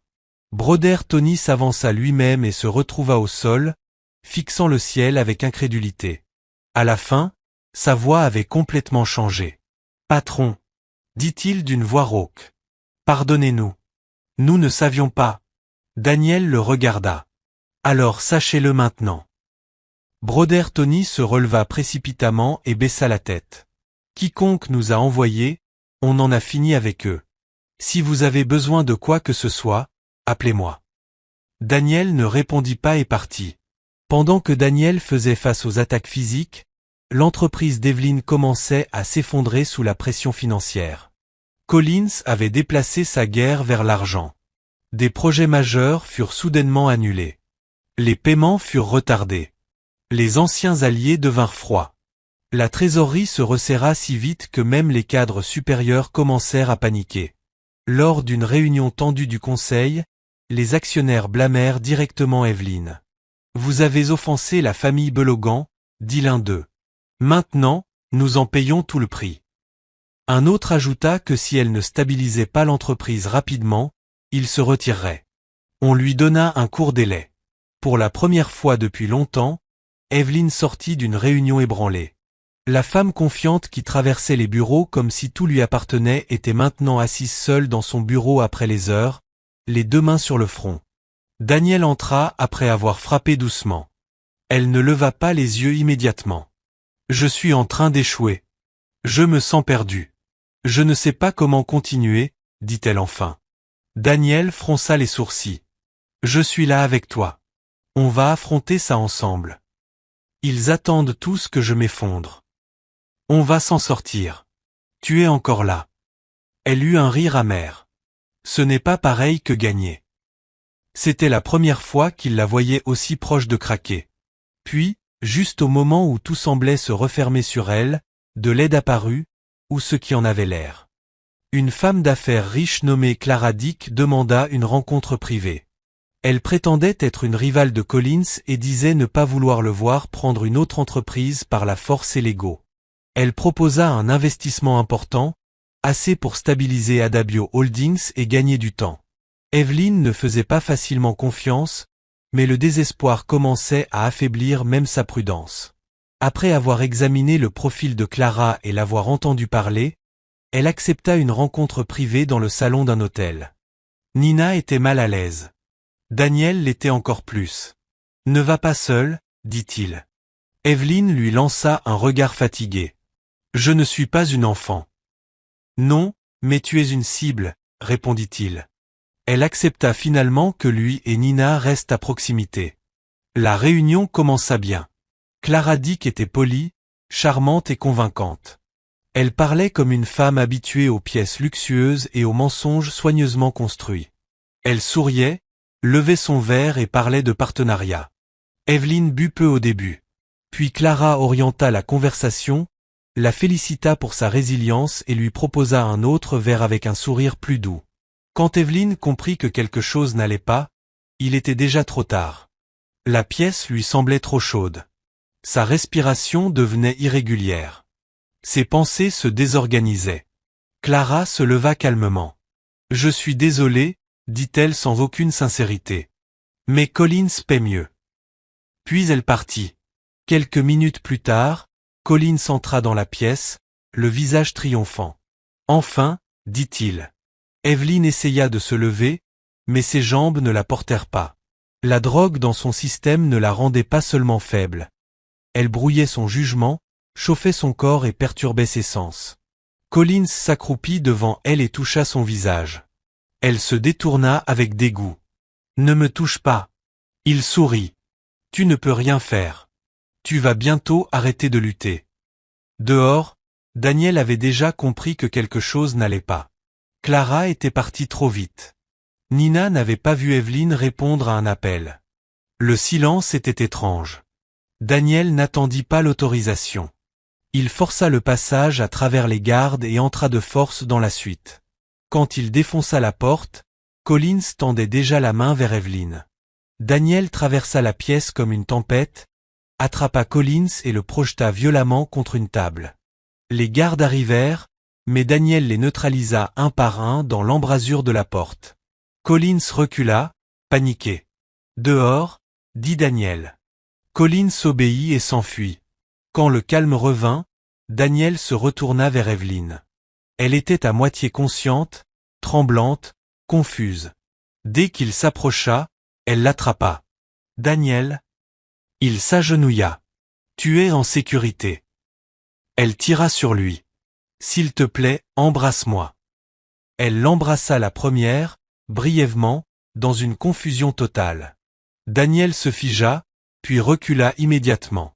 Evelyn, non. Elle semblait blessée, perdue. Il ne répondit pas comme elle attendait. Au lieu de ça, il l'enveloppa dans sa veste, la porta dehors et la mit en sécurité.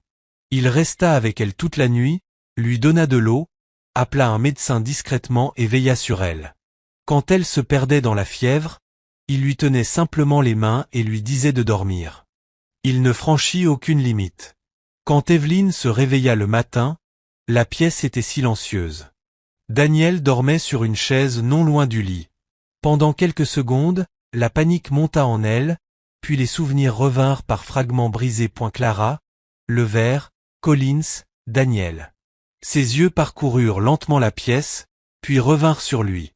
Il était resté assez proche pour la protéger, mais assez loin pour la respecter. La compréhension la frappa d'un coup. Il avait eu toutes les occasions possibles, et il n'avait rien fait d'autre que la sauver. Quelque chose de profond en elle bascula. Puis, pas seulement de la gratitude. Quelque chose de plus lourd, de plus doux, de plus dangereux.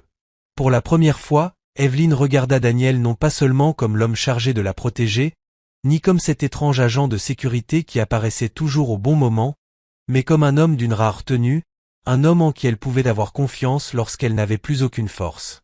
Et cette prise de conscience lui toucha le cœur plus profondément qu'elle ne voulait l'admettre. Quand Evelyn se réveilla sobre et comprit ce que Daniel avait fait, et surtout ce qu'il avait refusé de faire, quelque chose changea en elle. Elle ne pouvait plus prétendre qu'il était juste un employé comme les autres. Dans les jours qui suivirent, Daniel resta près d'elle d'une manière calme et naturelle. Il s'assurait qu'elle mange. Il lui rappelait de prendre ses médicaments. Une fois, quand Nina était en retard et qu'Evelyn avait encore sauté le déjeuner, Daniel alla dans la petite cuisine du personnel et prépara lui-même un repas simple. Quand il le posa devant elle, elle le regarda surprise. « Oui, Evelyn. Je l'ai fait. »« Tu t'en souviens ?» demanda-t-elle.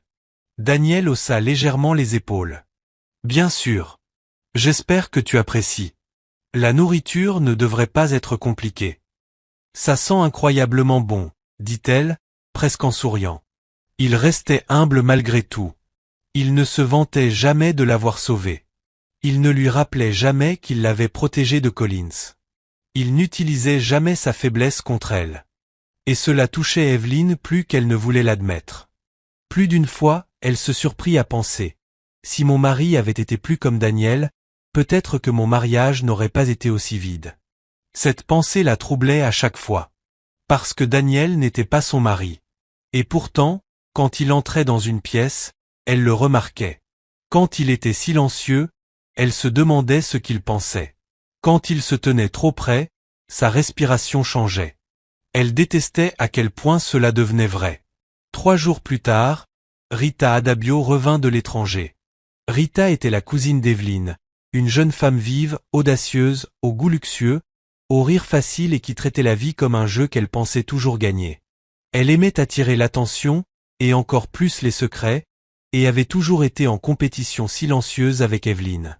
Dès qu'elle entra dans le bureau d'Evelyne, l'énergie changea. Donc c'est ça, la fameuse entreprise que tu as achetée, dit Rita en posant ses lunettes de soleil sur le bureau. Et voilà le visage sérieux que tu portes maintenant tous les jours. Evelyne l'embrassa brièvement. Tu es revenu sans prévenir. J'aime faire une entrée, répondit Rita.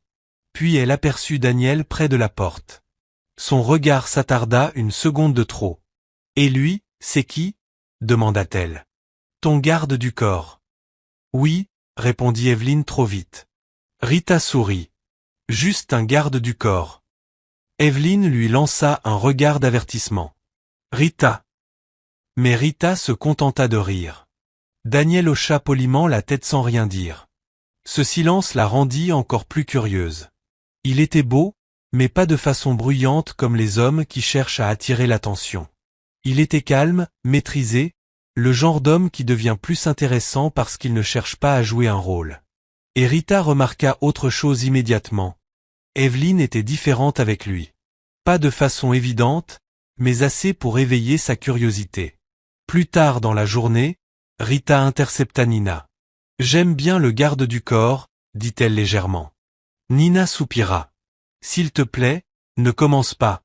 Il est prêtre. » « Il est marié, » répondit Nina. Les sourcils de Rita se levèrent. « Marié. »« Séparé, je crois, en plein divorce, » ajouta Nina. Cela rendit Rita encore plus intéressée. « Encore mieux, » dit-elle en souriant.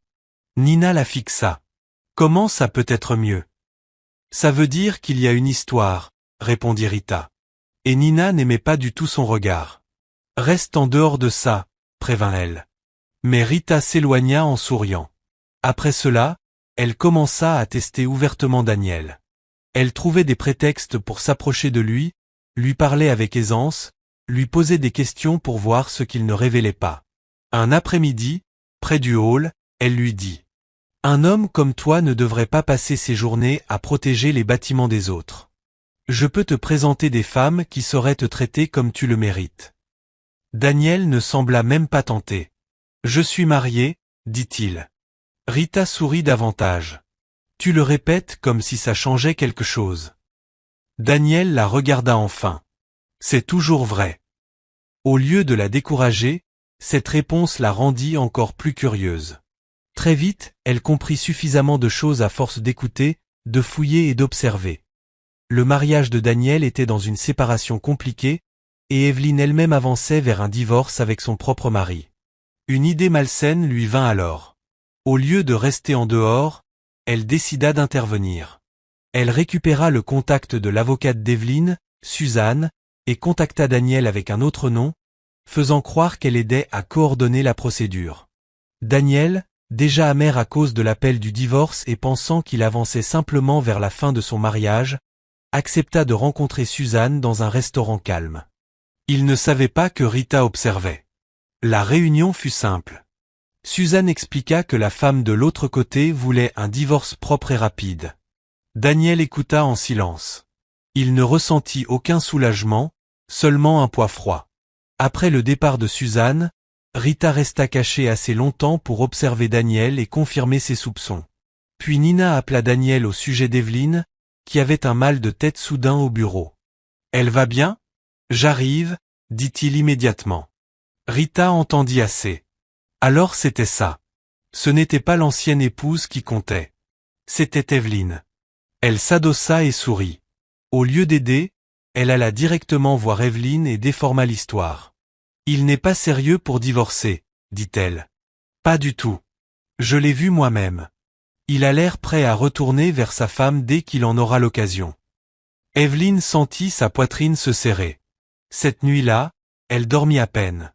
Elle se demanda encore et encore pourquoi cela la touchait autant. Pendant ce temps, Rita continuait. Elle voulait une preuve. Une scène. Une explosion. Le lendemain, Daniel passa à la maison pour déposer des documents signés. Rita était là aussi. Elle prépara du thé, souriant seule. Son plan était simple, droguer Daniel, créer une situation compromettante. Mais la réalité dévia. Evelyne entra la première dans le salon, fatiguée. Rita avait laissé la tasse et supposé que Daniel la boirait. Mais Daniel sortit répondre à un appel. Sans réfléchir, Evelyne prit la tasse et la but. Quand Rita réalisa ce qui venait de se passer, il était trop tard. En quelques minutes, le visage d'Evelyne changea. Elle porta une main à sa tempe. « Pourquoi est-ce que je me sens étrange ?» Le cœur de Rita se serra. Daniel revint aussitôt et remarqua son attitude inhabituelle. « Que se passe-t-il » Evelyne le regarda, les yeux flous. « Je ne sais pas. » Daniel prit la tasse de ses mains et la renifla. Son visage se durcit immédiatement. Il jeta un regard à Rita, un seul regard suffisant pour la faire reculer. « Daniel, s'il te plaît. » Commença Evelyne. « Je n'ai pas voulu. » Commença-t-elle, mais il ne l'écouta pas. Il la conduisit immédiatement dans une pièce sûre, puis appela un médecin de confiance pour savoir quoi faire. Le médecin expliqua que ce qu'elle avait bu la rendrait étourdie, émotionnellement exposée et instable pendant quelques heures, mais qu'avec soin et repos, elle se remettrait. Daniel resta avec elle. Il lui donna de l'eau, la garda au chaud, veilla à ce qu'elle ne soit pas seule. Peu à peu, les effets s'atténuèrent. Vers la fin de la nuit, Evelyne n'était plus confuse. Fatiguée, oui. Émotionnelle, oui. Mais assez lucide pour savoir où elle se trouvait et qui était à ses côtés. Elle regarda Daniel longuement dans le silence de la pièce. « Pourquoi es-tu encore là ?» demanda-t-elle doucement. « Parce que tu as besoin de quelqu'un ici, » avala-t-il. « Tu restes toujours. » Il ne répondit pas davantage. Le silence s'étira. Puis Evelyne dit enfin ce qu'elle retenait depuis trop longtemps. « Est-ce que tu m'aimes ? Est-ce que tu m'aimes ?» Daniel la regarda pleinement. Elle rit faiblement, presque honteuse. « Je ne devrais même pas poser la question. Je suis mariée. »« Moi aussi, » dit-il doucement. Elle baissa les yeux. « Je suis prête à mettre fin à ce mariage. » Il ne dit rien d'abord. Puis il s'assit à côté d'elle et parla plus honnêtement qu'il ne l'avait fait depuis longtemps.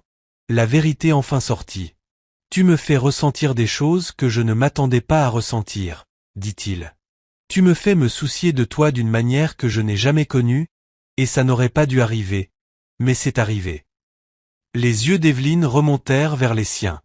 Il continua, plus lentement cette fois. « J'ai essayé de considérer tout ça comme un devoir, comme du travail, comme rien de plus. Mais chaque fois que tu es blessé, je le ressens. Chaque fois que tu es en danger, je ne peux pas rester immobile.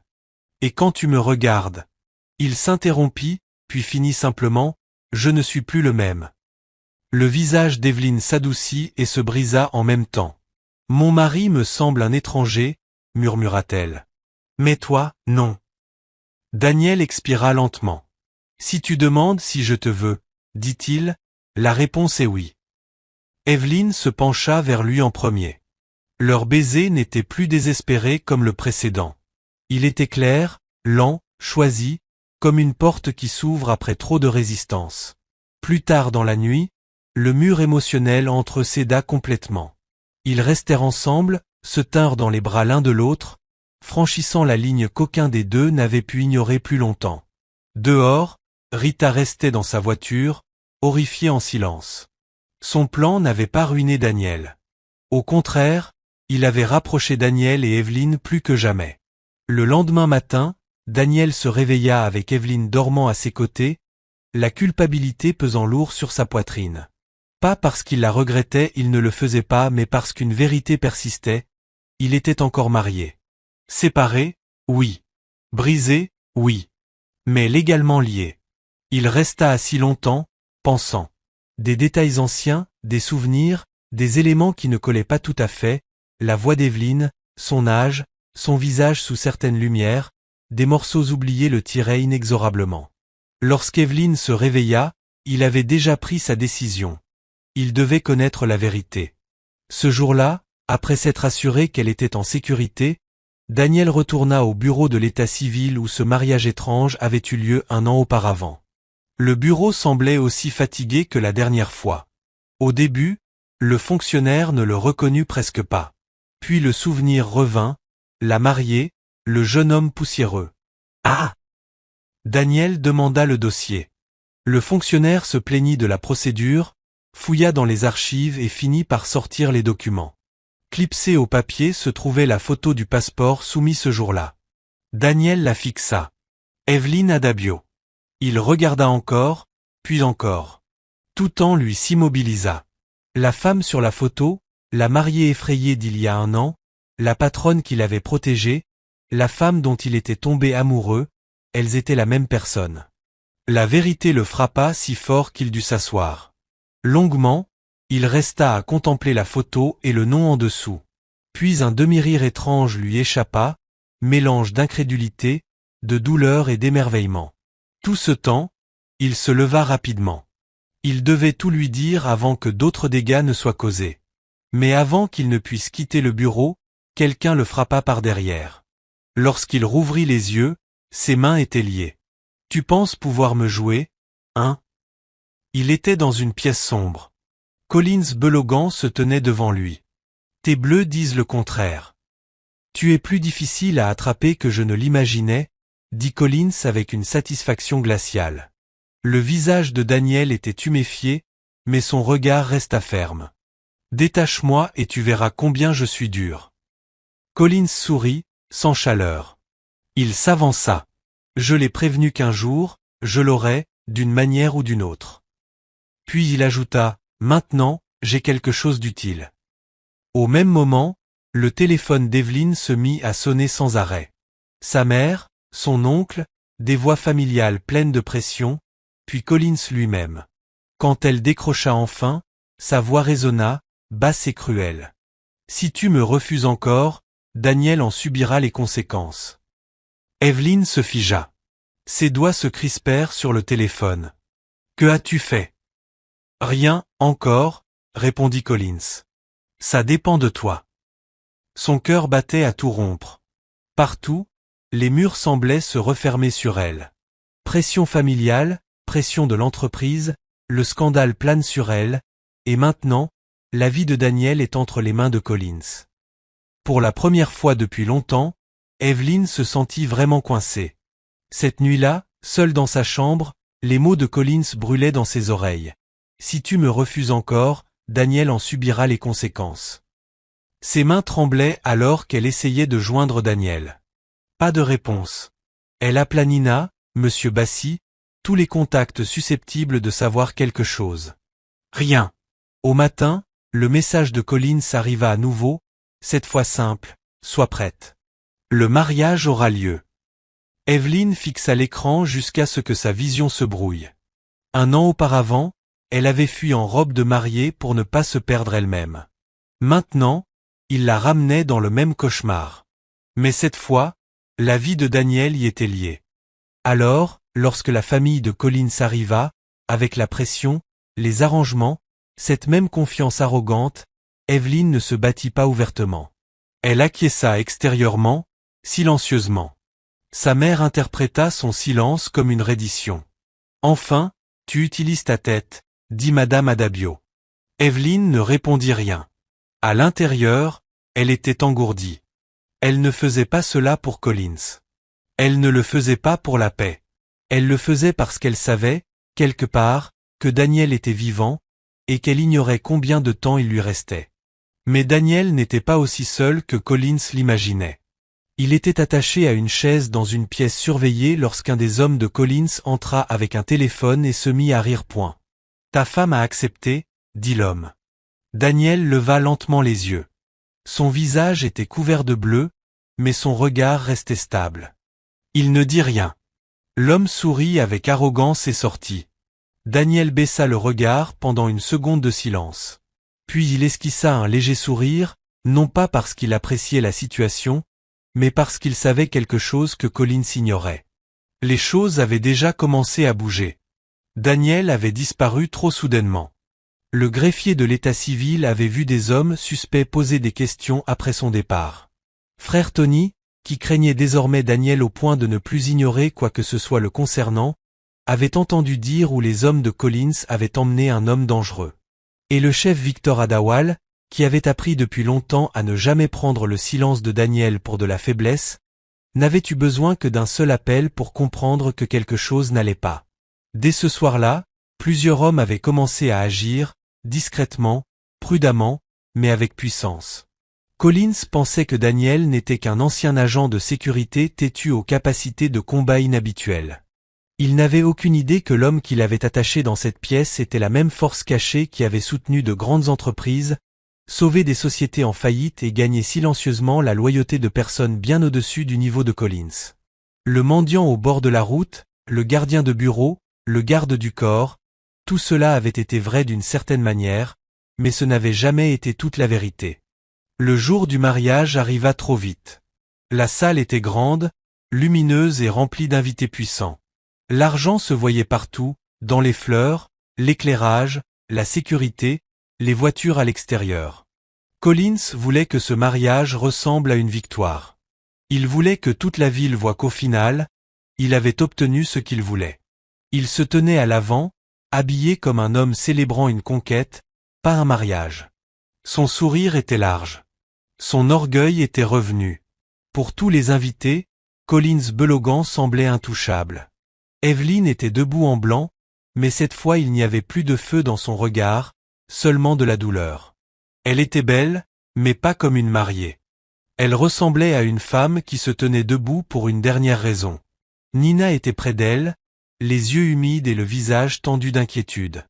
Rita était là aussi, inhabituellement silencieuse, rongée par la culpabilité. Même elle pouvait voir à quel point tout était devenu mauvais. Madame Adabio semblait soulagée. Monsieur Adabio, lui, avait honte. Alors que la musique jouait, Evelyn se tenait à l'autel avec une seule pensée, pourvu qu'il soit encore en vie. Collins se pencha vers elle et murmura. « Tu vois ? Au final, tu reviens toujours à moi. » Evelyn resta figée, le cœur serré. « Si quelque chose arrive à Daniel, tu finis toujours par revenir à moi, » ajouta-t-il avec satisfaction. Collins sourit. « Alors sois obéissante. » Le pasteur commença à parler. La salle se calma. Le moment arriva, puis les portes s'ouvrirent. Le bruit n'était pas dramatique, juste assez ferme pour faire se retourner les invités. Daniel était là. Une seconde. Evelyn crut d'abord qu'elle l'imaginait. Il était blessé, fatigué, mais debout, vivant, réel. Son souffle se coupa violemment. La salle explosa en murmures. Le visage de Collins se déforma immédiatement. « Toi » cria-t-il. « Sortez-le » Plusieurs hommes s'avancèrent, puis s'arrêtèrent. Car Daniel n'était pas seul. Derrière lui se tenait le chef Victor Adawal. Et derrière le chef Victor, d'autres hommes arrivèrent encore, des hommes puissants, dont les noms faisaient taire les milieux d'affaires et politiques. Des hommes que la famille de Collins n'oserait jamais offenser. La salle changea en un instant. Même le père de Collins pâlit.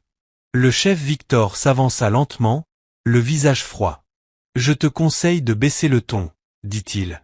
Collins resta figé, incrédule. « Qu'est-ce que c'est que ça ?» Un autre homme s'avança à côté du chef Victor et répondit pour lui. « C'est le moment où tu réalises qui tu as offensé. » Daniel ne dit toujours rien. Il marcha simplement vers l'avant, les yeux fixés sur Evelyn. Collins rit nerveusement, même si la peur s'était déjà glissée dans sa voix. C'est juste un agent de sécurité. Le chef Victor se tourna vers lui avec un profond dégoût. Non, dit-il. Il ne l'est pas. Le silence s'alourdit dans la salle. Puis, un par un, la vérité commença à tomber. Le président d'un grand groupe énergétique parla le premier. Notre entreprise s'est développée grâce à son soutien. Un autre ajouta, mon entreprise a survécu grâce à son investissement quand personne d'autre n'y croyait. Un troisième déclara, il est plus riche que la plupart des hommes ici réunis. Le chef Victor conclut simplement. Il est Daniel Okoro. L'homme à qui beaucoup d'entre nous obéissons. Le tycoon caché que tu pensais être inférieur à toi. La salle explosa. Madame Adabio s'agrippa au bord de son siège. La bouche de Rita s'ouvrit sous le choc. Les yeux de Nina s'écarquillèrent, même si, quelque part au fond d'elle, certaines pièces du puzzle commençaient déjà à s'assembler. Le visage de Collins se vida de toute couleur. Non, dit-il immédiatement. C'est impossible. Daniel prit enfin la parole. Sa voix était calme, mais toute la salle l'entendit. Tu as méprisé un homme pauvre parce que tu pensais que la pauvreté signifiait la faiblesse. Il fit un pas en avant. Tu as menacé, menti, fait du chantage et tenté de forcer une femme au mariage parce que tu pensais que le pouvoir appartenait seulement à des hommes comme toi. Collins recula. Daniel n'éleva pas la voix. Il n'en avait pas besoin. Puis vint le coup final. Un à un, les hommes présents dans la salle commencèrent à se désolidariser de Collins et de sa famille. Un banquier senior annonça que les financements en attente seraient retirés. Un partenaire d'affaires déclara que toutes les relations avec la famille Balogan seraient immédiatement réexaminées. Un autre ajouta que personne dans son réseau ne continuerait une quelconque coopération après ce scandale. Tout alla très vite, trop vite pour que Collins puisse réagir. Son statut s'effondrait en public. Les mêmes personnes qu'il voulait impressionner s'éloignaient désormais de lui. Son père tenta de parler, mais plus personne ne l'écoutait. Son pouvoir, construit sur le bruit et l'intimidation, mourait devant tout le monde. Il se tourna vers Daniel, mêlant haine et panique. « Tu as tout planifié. » La réponse de Daniel fut simple. « Non. C'est toi qui l'as fait. » La sécurité intervint. Cette fois, ce n'était pas pour Daniel, mais pour Collins. L'homme qui avait forcé, menacé et poursuivi Evelyn si longtemps fut emmené devant la foule, son orgueil enfin brisé. Quand le bruit se calma, Daniel se tourna entièrement vers Evelyn. Pendant un instant, plus rien d'autre n'exista. Ni les invités, ni les chuchotements, ni le choc ambiant. Seulement eux deux. Les yeux d'Evelyn étaient déjà pleins de larmes. « Tu es vivant » murmura-t-elle. Daniel s'approcha. « Je revenais toujours vers toi. » Elle le fixa, encore bouleversée, peinant à respirer. Puis il prononça les mots qui changèrent tout. « La vérité, c'est que je suis déjà revenu vers toi une fois. Il y a longtemps. Tu ne le savais pas. » Evelyn fronça légèrement les sourcils à travers ses larmes. Daniel soutint son regard. Il y a un an, sur une route poussiéreuse, une mariée en robe blanche a couru vers un homme pauvre et lui a demandé de l'épouser. Evelyn se figea complètement. Daniel continua doucement. Cet homme, c'était moi. Le monde sembla disparaître autour d'elle. Ses lèvres s'entr'ouvrirent, mais aucun son ne sortit. Nina s'avança soudain, les mains tremblantes. « Madame » dit-elle en tenant un dossier. Elle l'avait récupéré dès que le nom de Daniel et les souvenirs avaient commencé à se rejoindre dans son esprit. Elle en sortit l'ancien certificat de mariage d'Evelyn, oublié depuis longtemps. Elle l'ouvrit et le montra d'une main tremblante. Les noms, la date, le registre, tout y était. « C'est vrai » murmura Nina. Evelyn regarda le document, puis Daniel, puis encore le document. Ses jambes faillirent. « Tout ce temps » chuchota-t-elle. Daniel hocha la tête. « La femme que j'attendais, c'était toi. » Des larmes coulèrent enfin sur son visage.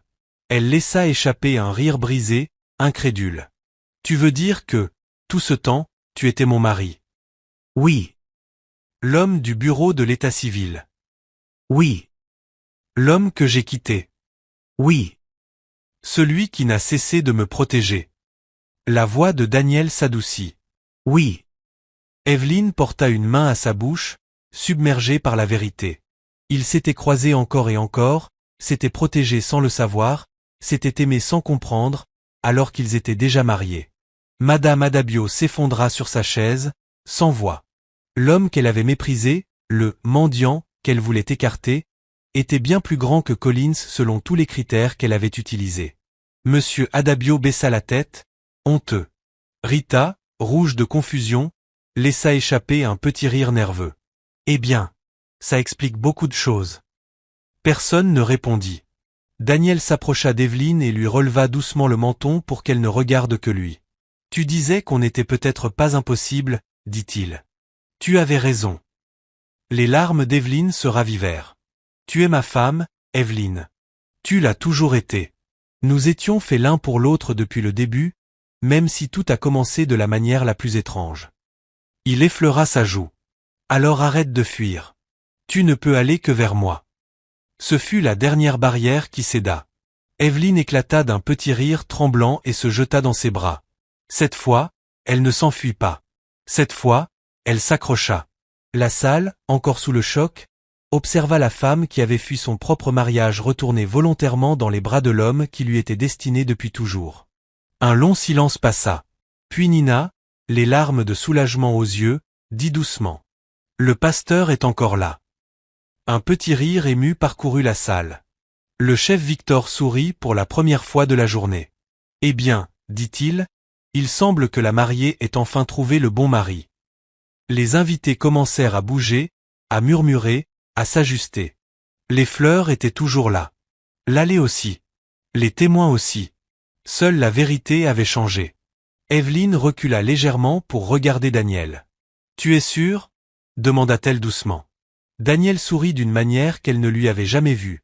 Chaleureuse, réelle, entièrement à elle. « Je l'ai été depuis longtemps. » Alors le mariage continua, non plus comme la victoire de Collins, mais comme la vérité de Daniel et Evelyne. Le pasteur, encore bouleversé mais souriant, les invita à avancer. Cette fois, Evelyne marcha volontairement. Sans peur. Sans fuite. Sans contrainte. Quand on lui demanda « Prenez-vous cet homme pour époux ?» elle répondit immédiatement « Oui ». Puis ce fut le tour de Daniel. « Oui ». Il n'y eut plus de fuite. Plus de contraintes. Plus de hasard. Seulement deux personnes qui s'étaient retrouvées deux fois et comprenaient enfin ce qu'elles avaient toujours été l'une pour l'autre. Ce qui avait commencé comme une fuite désespérée devint un vrai mariage, fait de loyauté, de protection, de douleur, de vérité, et enfin d'amour. Quand Daniel l'embrassa, la salle éclata en applaudissements. Et cette fois, Evelyne ne s'enfuit pas.